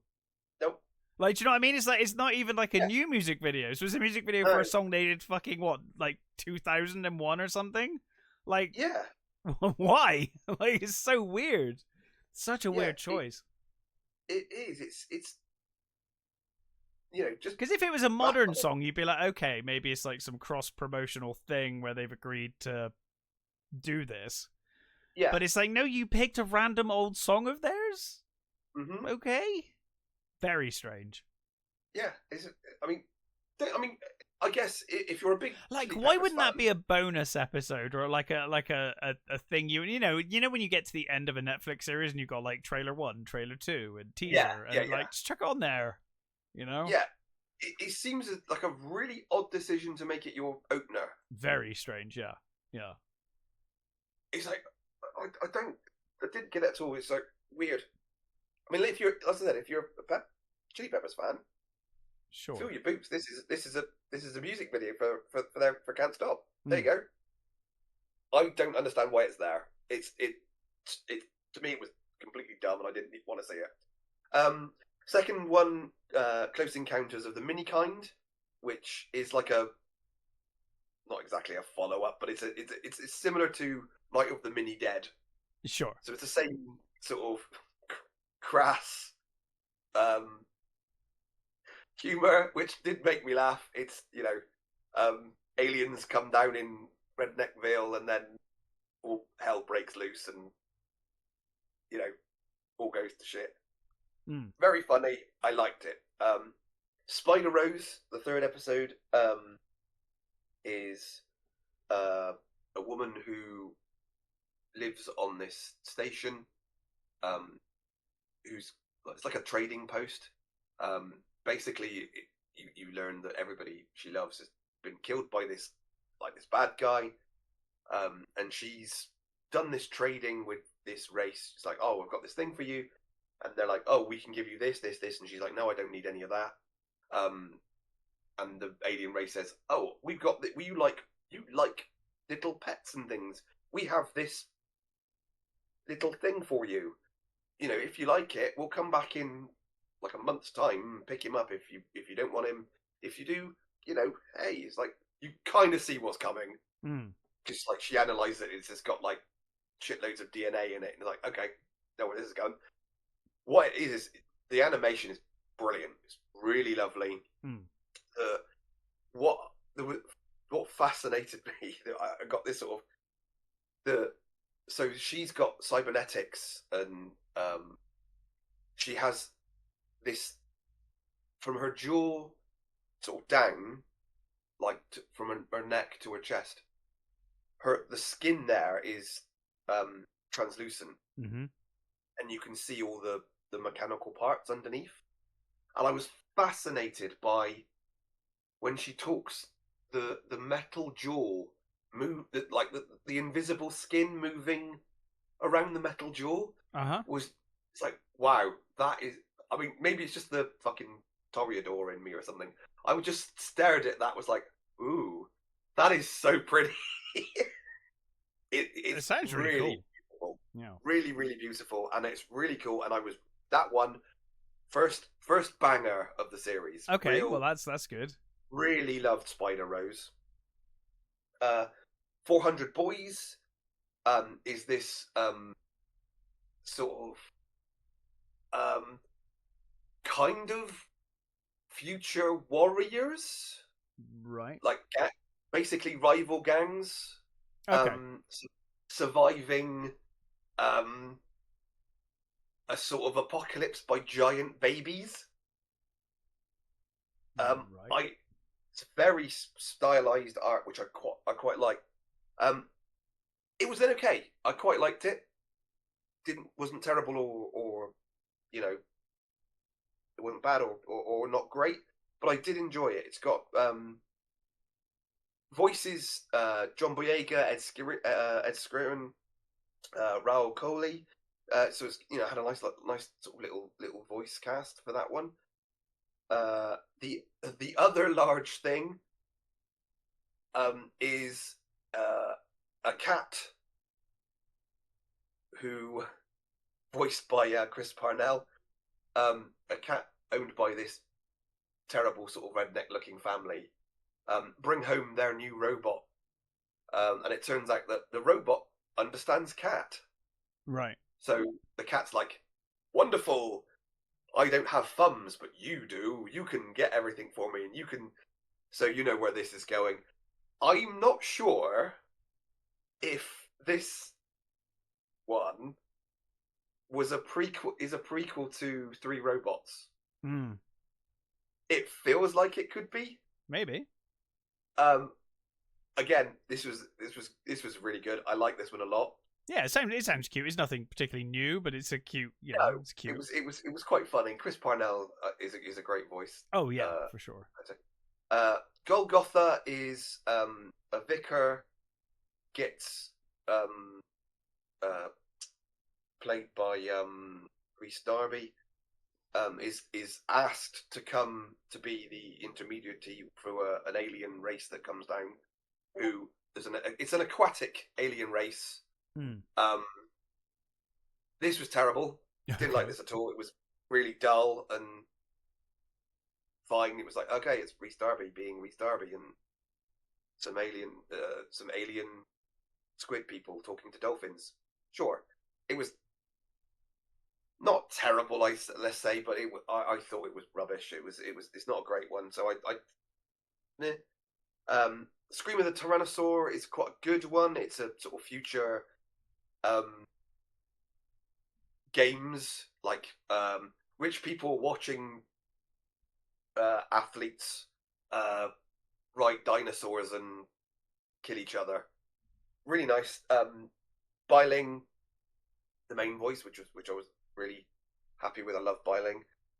Weirdly, Mr. Beast was the master of ceremonies. Like, okay, sure. The YouTube guy. Quite like that one. Not too bad. He's the YouTube guy, right? Sorry? Mr. Beast, he's the YouTube guy? Yes. Yeah. He's the YouTube guy, yeah. The obnoxious man that just shouts all the fucking time. Yeah. Yeah. Incapable of just talking. He's doing a good job here as the master of ceremonies. As being loud, yeah. Yeah, I remember him. My only thing with him, other than I see his obnoxious thumbnails every now and again, where he's like, "I've got more money than God, and I'm going to give people money." All I remember him from is those fucking honey adverts, which just it was this obvious scam app that you could put on your browser that got you better deals allegedly. You know, when you go to Amazon, it will give you like, oh, use this code, and all the codes are obviously expired, and they're just basically getting your details. But he was relentlessly a YouTube ad for that for like about 6 months. Is all I got was that guy, and he just shouts. He cannot talk. He just shouts the whole time. I'm like, why are you shouting at me, you annoying man? Well, maybe this one's not for you. I mean, maybe no. I mean, he's playing a character here, whatever. He's just the master of ceremony, so he's not the main thing of this. It's this one is quite good. It's a race with dinosaurs and T-Rexes and stuff. I liked it a lot. You know, it's nothing fantastic, but it's a solid episode. How Zeke Got Religion is a bunch of World War II B-17 crew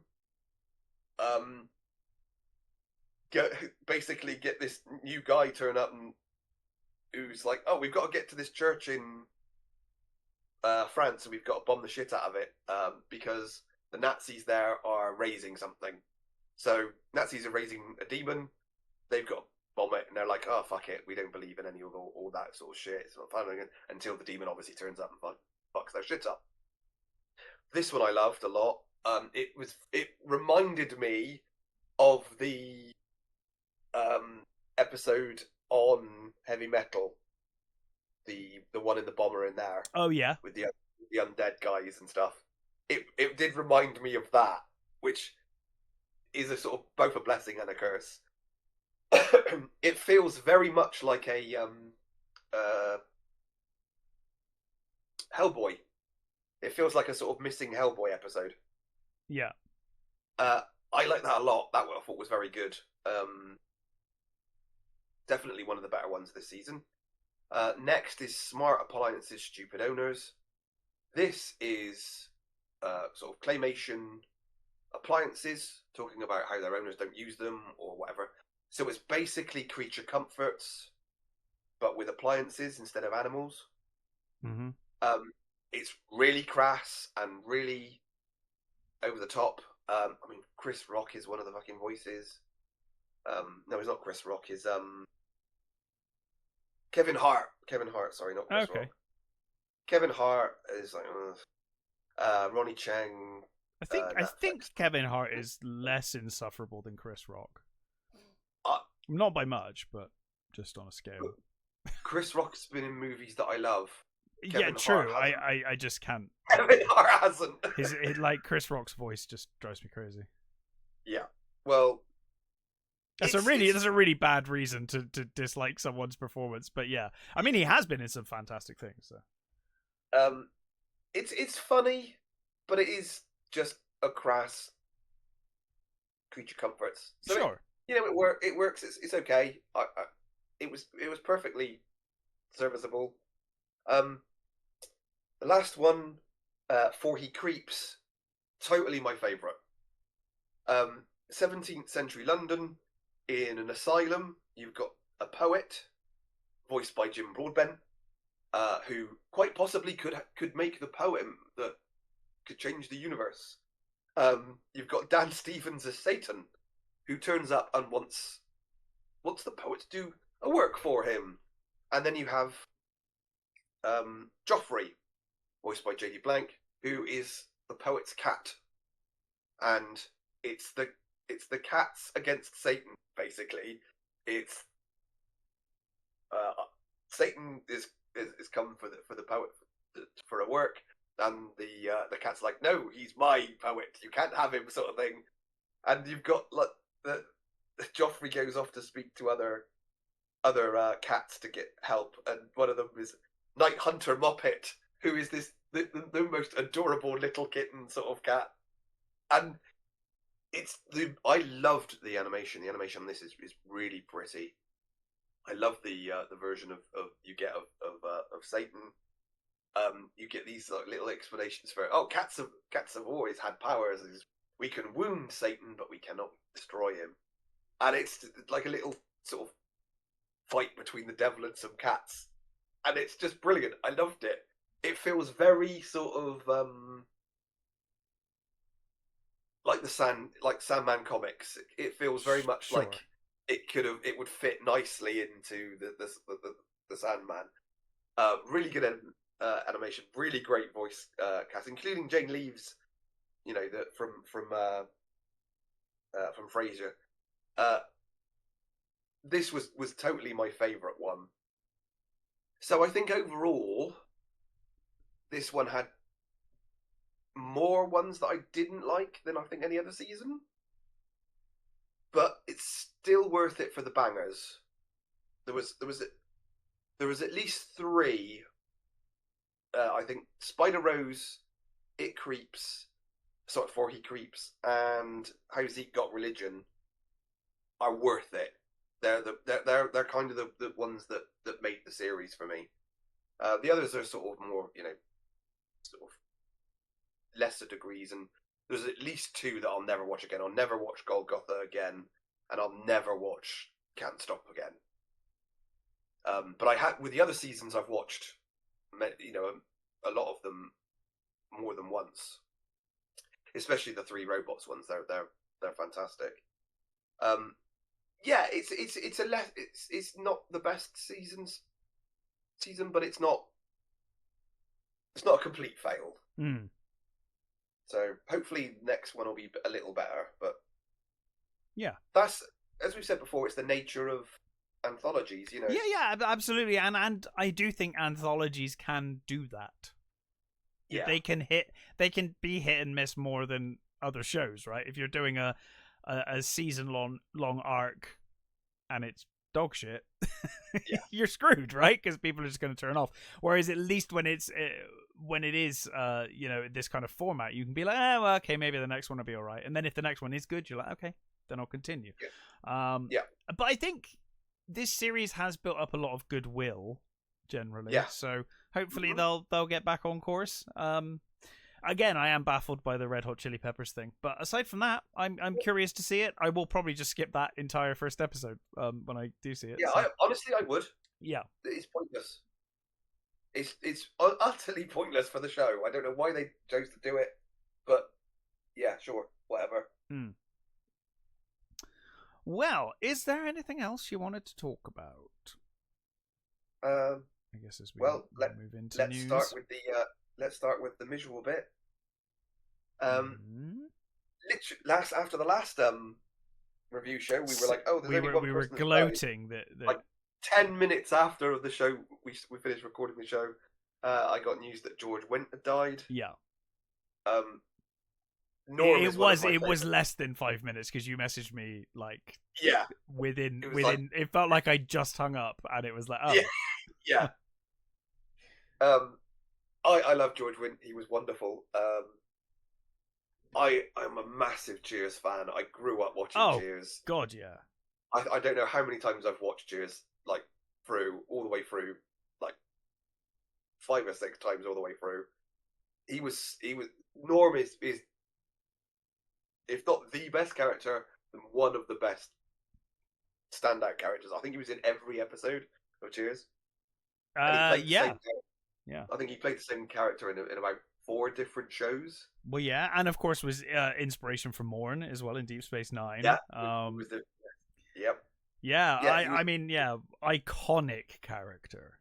Yeah, and he was in so many. He was in so many shows and so many things, and he was. But for me, he's always going to be Norm. You know, like I can't. That is the problem. That is kind of, you know, he was always. He did that so well. It was such a good performance that I can't not see that. You know. Yeah, and you know, he was one of the Second City guys. So he was. I only discovered the other day that he was in a movie called Hostage for a Day, which I haven't seen. Hostage for a Day? It sounds vaguely familiar, but... I did not know of his existence until the other day when I watched a video on it. Oh. And he's the star, but it was the only movie directed by John Candy. Huh. Apparently, no, I don't think I've seen it. I'm looking at it now. Yeah, no, I haven't. I didn't know its existence until the other day when I saw a video on it. Apparently, it was originally done. The script, I think, was done for a movie for Candy. Right.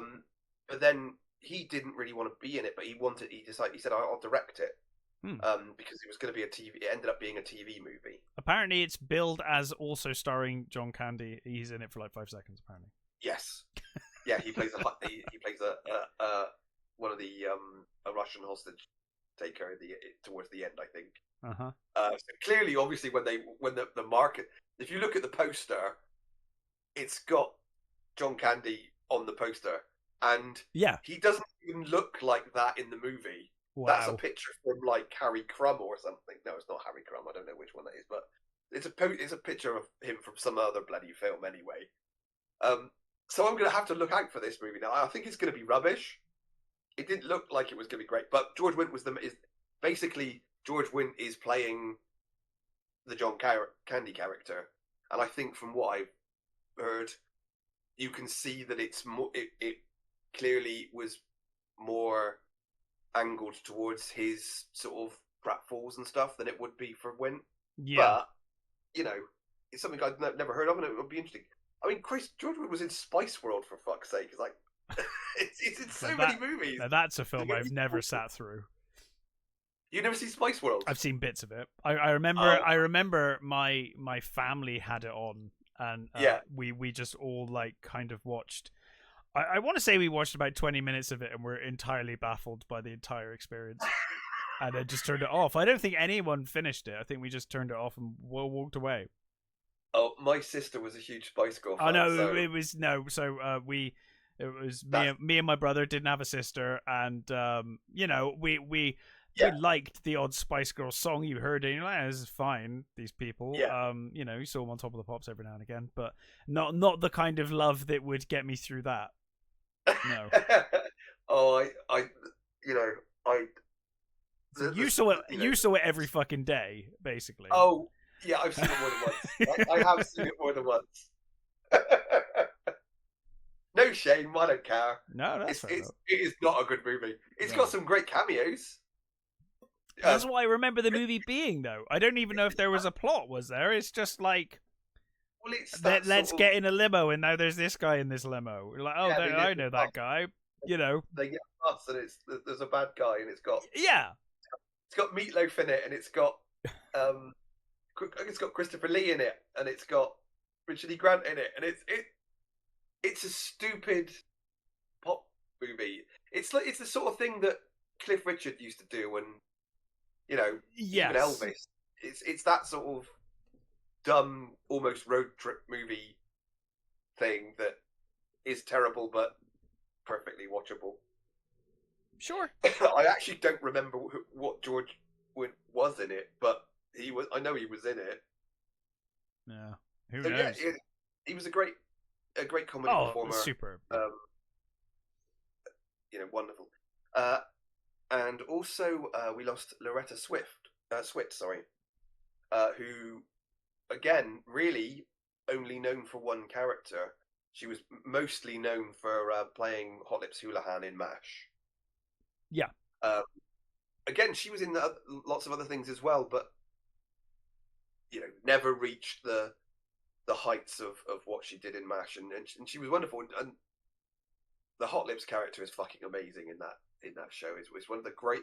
MASH is one of the greatest shows ever made. MASH is a wonderful show. Yeah, and she was wonderful in it. She was, and she became one of those people that was just like in everything as a bit part. She turned up for an episode of like most shows. Yeah. Mission Impossible and all sorts. So. Oh yeah, she was in Mission Impossible, wasn't she? Yeah. Yeah. So yeah, I mean, MASH was fantastic. So. Mm-hmm. Yeah. That's more or less it. Would you want to discuss some trailers? We could do some trailers. So what did you think of the Del Toro Frankenstein trailer? I thought it looked fantastic. Me too. And cautiously optimistic. I loved Shape of Water, which helps. Yep. I've loved a lot of what Del Toro's done. I was going to say, I don't think there's a. I was just thinking of like Universal Horror, and then I was like, well, that Shape of Water was close to, obviously it had ties somewhat to Creatures from the Black Lagoon. I think this has got potential to be fantastic. I thought everything I saw, and there was nothing I saw in the trailer that made me go, oh no, or gave me pause for concern. It looks superb. I'm excited to see it. I'm a bit disappointed that it's Netflix. Would have liked to have seen it in the cinema, if I'm honest. That's true. But fine, I'm there. If Del Toro is known for anything, it's his vision, his visuals. Well, the visuals come across even in the trailer. I think it is very striking. Very excited for it. Looking forward to it. Great bloody cast. Got Oscar Isaac. Yeah. Mia Goth, Christoph Waltz, David Bradley, Ralph Ineson, Charles Dance, Bern Gorman. It's a fucking Lars Mikkelsen is a fucking banging cast. Yeah. And the guy playing the monster, Jacob Elordi, he was in Saltburn, and he was great in that. So I'd be interested to see, because we haven't properly seen the monster. Not really, no. We got a sort of glimpse of the body led on the.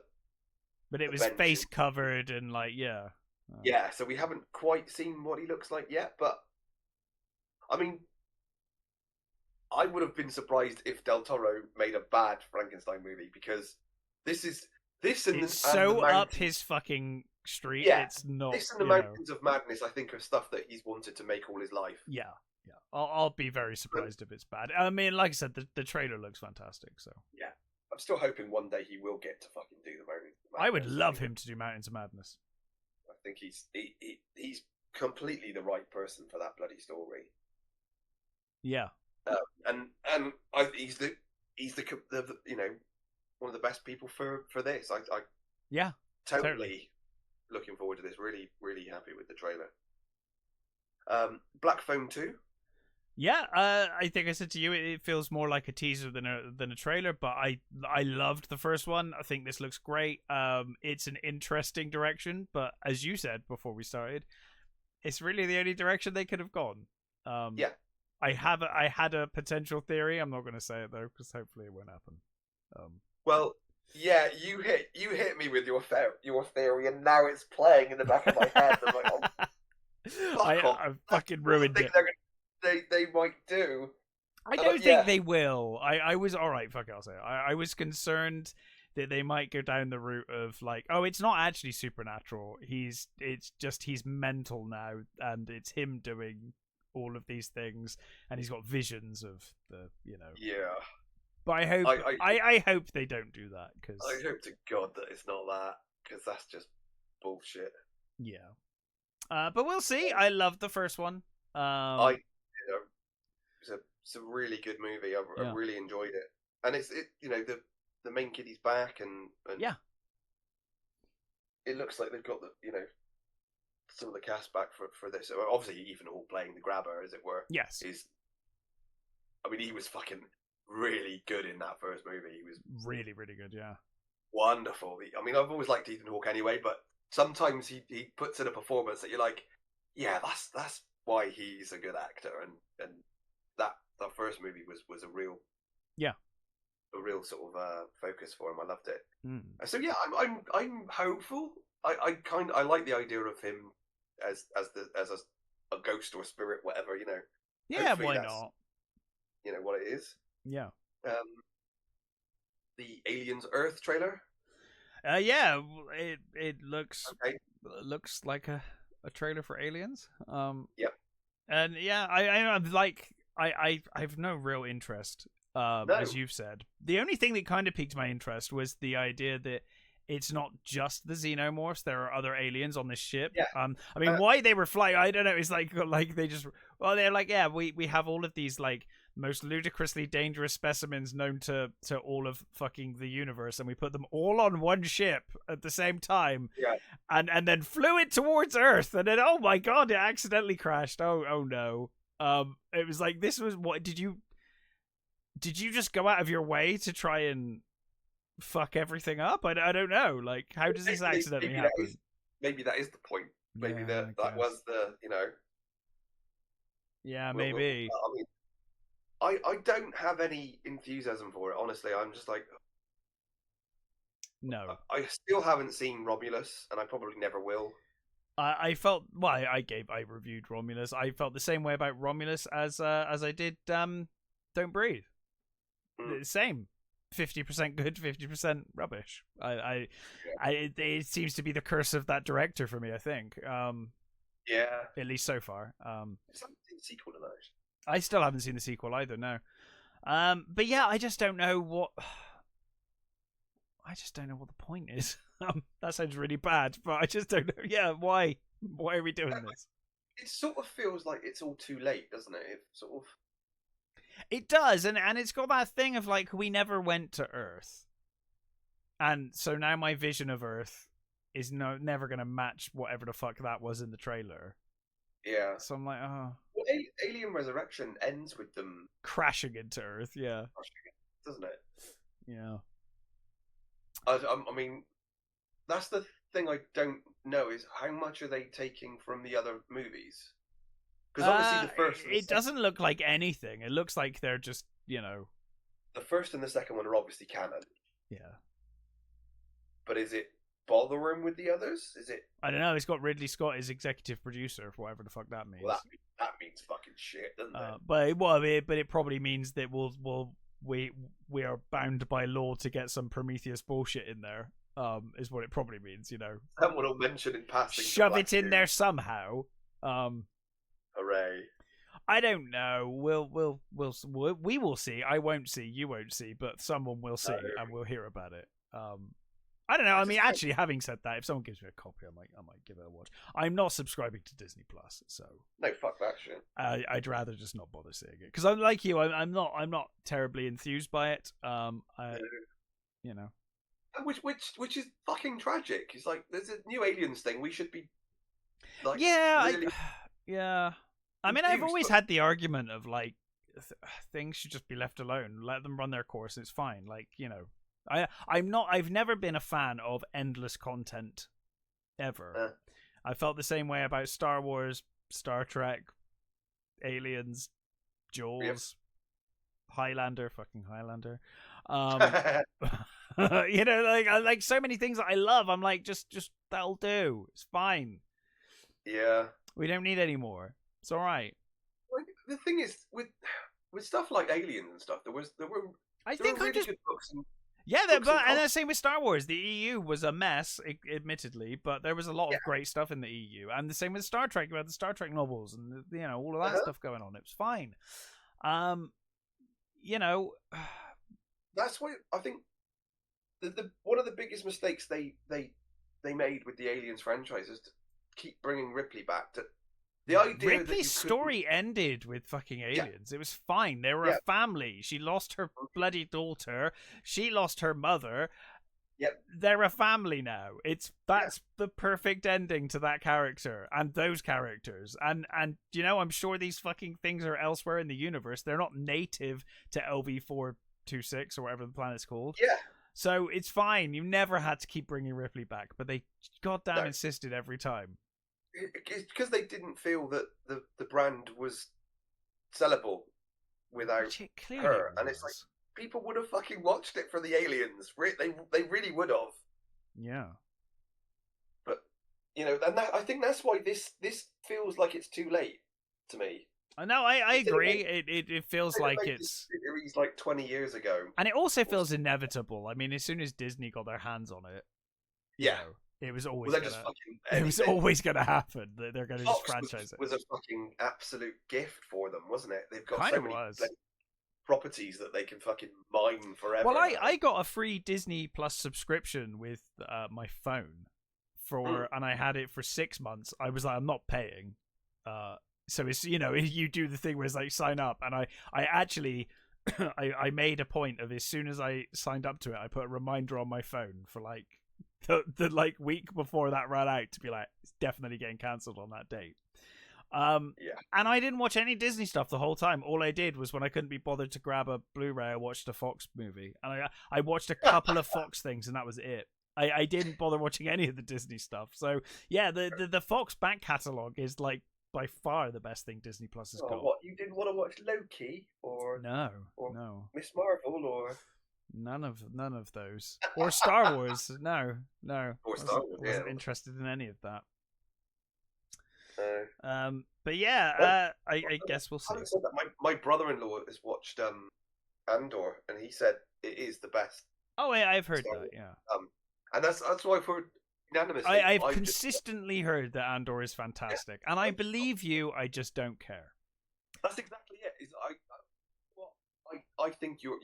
I'm not. I don't think you're lying. I don't think you're. No. I don't think people are lying about it. Yeah, I think it's genuinely a good show. Because this is coming from people as well who who baffle me because they always complain about how shit this thing is, but then they continue watching those things like Star Wars, and I'm kind of admire their persistence in some ways that they can sit through the stuff and keep watching it.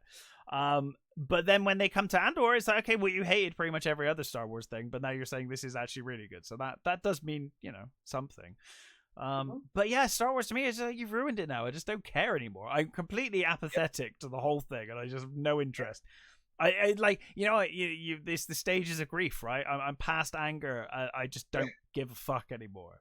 And I've just no interest in ever. Like, I think I said to my friend, I was like, honestly, Andor could be the best Star Wars thing ever made. I just don't care. Like, it's fine, and I'm sure it is. And they could do the best thing ever made with Star Wars. I just have no interest in Star Wars anymore. You've literally killed any shit I ever gave about it. Sometimes I'm like, I've got the despecialized editions, that the fan edit, the Project 4K of the original trilogy, and I've watched it a couple of times. You know, that's fine for me. That's fine for me. You know, and even then, sometimes I see those Blu-rays on my shelf, and I kind of shudder at even seeing Star Wars. I'm like, ugh. But I know it's the good trilogy. It's the trilogy I like. I mean, I'm in that unique position. I didn't even like the prequels. Like, I fucking hated it, like, even back then. So I like that. I think there's a lot to like about the prequels. Yeah, a lot of people do. I didn't. So I'm just an old miserable git, basically, and it's fine. And the same with Alien. You know, Aliens, superb. Aliens should never have worked, but it did. It was superb. Yep.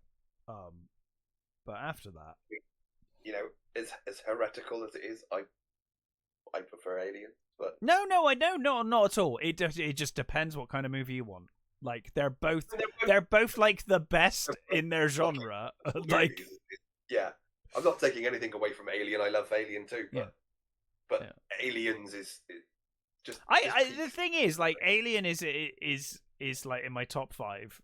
But on the right day, if you wanted to argue with me that Aliens was better, I you know, you could probably make an argument, and I'd be hard placed to argue, really, because I'm like, yeah, it's fantastic, isn't it? Like, you know, yeah, I think Alien is probably the better movie. I think objectively it is, in the same way that I think The Terminator is objectively a better movie, but but a lot of people love Terminator 2, so. I still prefer Terminator to Terminator 2. Yes, so do I. Like Terminator a lot. Terminator 2 a lot. I like Terminator 2 a lot, but it fucks up the entire storyline. It just fucking ruins the Terminator storyline. Terminator didn't need a sequel. God, you no. can argue that things don't need sequels, but you know, Terminator 2 gets away with it because it's such a good, well-made movie, just in spite of what it does to the storyline. Yeah, it's one of the rare things. It's like all the elements are right. Aliens doesn't do that. Aliens is actually just a superb sequel. They just changed the genre, which was smart, because you're not gonna out fucking horror Ridley Scott's Alien. So yes, sensibly pivot. And it's action with horror elements. Perfect. Yeah, make it a war movie with fucking great characters. Vietnam in space. Yeah, exactly. We're Vietnam in space. Fantastic. But I just like what I like, and it's a weird thing. I think it's a generational thing. The TikTok, not even the TikTok generation. That's like too modern. But I think. Maybe YouTube, maybe around that time. There's a thing with, like, younger people, I find, that just aren't happy with what they've got. And it's got to be, like, the new product. Yeah. And, like, we enjoy, like, we do on this show, we do new movies, we talk about new movies, and this movie was fun, that movie was fun. But if I'm not doing the podcast, honestly, I will just watch the same movies I always watched since I was a kid. And I'm happy watching them. I'm fine with it, you know? Yeah. I always want to see something new. I want to see. I enjoy seeing new things, but I'm very happy to leave the franchises alone. Yeah. But that's the point, isn't it? You and I like seeing something new, not recycled again. Franchise, you know. They've just run their course, I think, or were never designed to go any distance. But not even that. I mean, things like Star Trek and stuff are designed, I think, to go on. Star Trek TV series should have been designed to go on. It's just the fact that they just ruined it. Yeah, that's a situation of where you could go. And the thing is that's another. It's almost another Aliens situation, where you've got Gene Roddenberry's Star Trek. Mm-hmm. Then they were like, let's do Next Generation, which is the fucking opposite of Star Trek, really. Like, you know, now it's a diplomat and it's like families on the ship, and it's very different show, but it was perfect. And then they were like, well, Gene Roddenberry would never have fucking signed off on DS9, but let's do DS9 where we can show you how fucked everything is in spite of this utopia of the next generation. In the wider universe. And like that again, they pivoted and it was a banger. And then there was Voyager, but you know, that's life. I still like Voyager, but like Voyager, the promise of Voyager, we've had this discussion so many times. But arguably the most Star Trek of shows was Voyager, right? Back to exploring space and stuff. Exploring space, it was at it, you know. And I like Enterprise. Almost for the week. I love Enterprise is one of those things that grew on me. I didn't like it the first time. I hated it the first time round, but it did grow on me. And then I watched it again. It's like, there's some really good stuff there. Really good fucking show. Yeah. Yeah. I mean, the ending is a catastrophe, but that's by the by. But that felt like they were screwed over. Oh, for sure. Yeah. That felt like, you know, your show's ending. Just come up with an ending. Now, you want to talk about fan theories? There are so many about Trip not being dead. They're like, no, Trip's not dead. I'm telling you now, he's not dead. Well, it's funny you said that. I saw 2 videos. I didn't watch them, but I saw the titles of 2 separate videos the other day. Right. That were literally Trip's not dead. Yeah, there you go. It is a thing. It's a big thing. People have been like for years. They're like, no, see, he's not dead because actually, you're like, okay, fine. You know, that very much felt like, oh, we need a really good character that everybody loves to kill off. To have some impact. Yeah. Especially when when literally the episode previous focused on him specifically and T'Pol. Yeah. And their child. It was like the most Trip-centric thing. Like, yeah. Cynical move to try and get at the like it almost felt mean-spirited, actually. Yeah, it did. And almost, it all actually just felt fucking like, mean-spirited and pointless. Just literally that you were trying to get us to cry. Yeah. And it just, fucking bastards. And then you got fucking Jonathan Frakes trying to pretend like he's like 20 years younger or whatever. It's like, this is not working, guys. At least they had the decency to have Data off screen. It's like off camera voice. You're like, good, that was probably smart.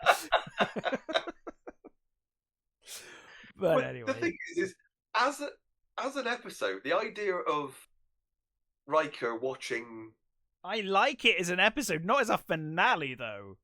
That's it. I think as an episode, I think it would have been really nice. 100%. If it was in the middle of the season, it would have been charming. Sort of throwaway episode, it would have been really nice.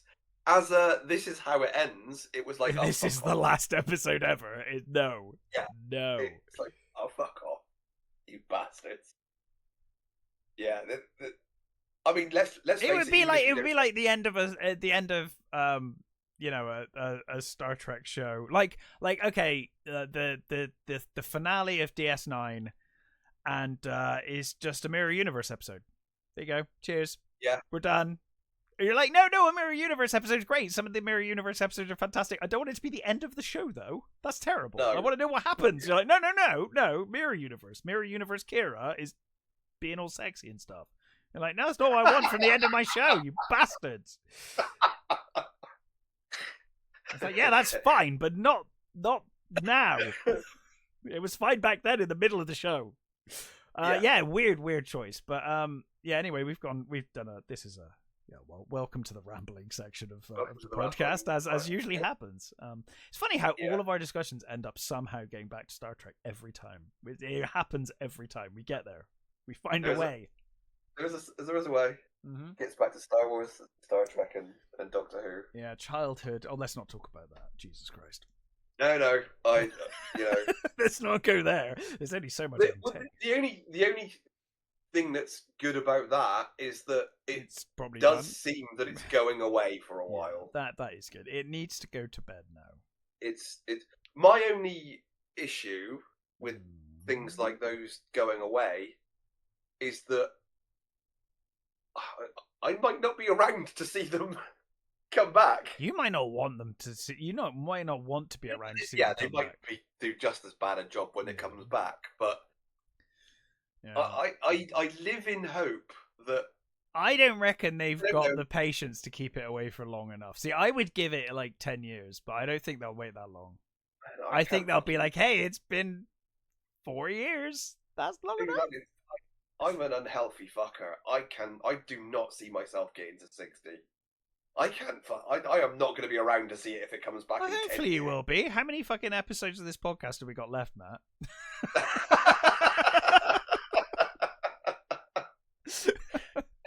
Hopefully your last, man. I would hope. You know. Oh man, I don't think though. The best thing that the fucking BBC could do is sell it off to somebody. Oh but yeah, 100%. That'd be great. But I don't know who would buy it, and that's the thing. Is I don't know. No, I do, and I do remember very similar conversations about George Lucas selling to Disney when everyone was like, "Oh, good, they'll fix it. It'll be fine." Yeah. Let's not actually, lie about it. We were actually pleased. I was so pleased. I was like, "Oh my god, they're gonna release the original cuts because they won't be hung up on Lucas's bloody vision of like redoing Star Wars special editions. We'll get the original cuts on Blu-ray. They'll be amazing, and then they'll do like an amazing sequel trilogy. The original cast are still alive. It's gonna be great." It was like, oh my god, it was so good. Yeah, boy, were we fucking wrong. We were so wrong. Yeah. Yeah. I mean, the thing is that even then, like, Disney had been an evil empire before. Oh yeah, 100%. They just kind of almost killed themselves, and then that made them a bit nicer for a while. Yeah, they sort of clawed their way back into the top again, and they were actually felt like they were a semi-decent company for a bit. Yeah, and then they just couldn't hide their true colours for long enough. It's like, oh no, it all came out. Oh no, they're still an evil corporation. Yeah, they're still the same. Yeah, consistent, brilliant. Oh man. Anyway, what are we doing next week? So next week we will be doing the James Cagney movie, Angels with Dirty Faces. Yeah, some 1930s crime. I love a good crime drama. Yeah, good time. I haven't seen it for so long. Yeah, we haven't done that many. It's been a long time since we've done 30s. We've done some horror, and we've done. Yes. I mean, what was the last crime thing we did? Maltese Falcon. Maltese Falcon, yeah. Yeah, it's been ages since we've done that. So yeah, looking forward to it. Sweet. Oh, and we did Chinatown at some point. I can't remember when that was, but. Ah, yes. But yeah, in any case, we will be back next week. Until then, stay safe, take care, and we will catch you next time.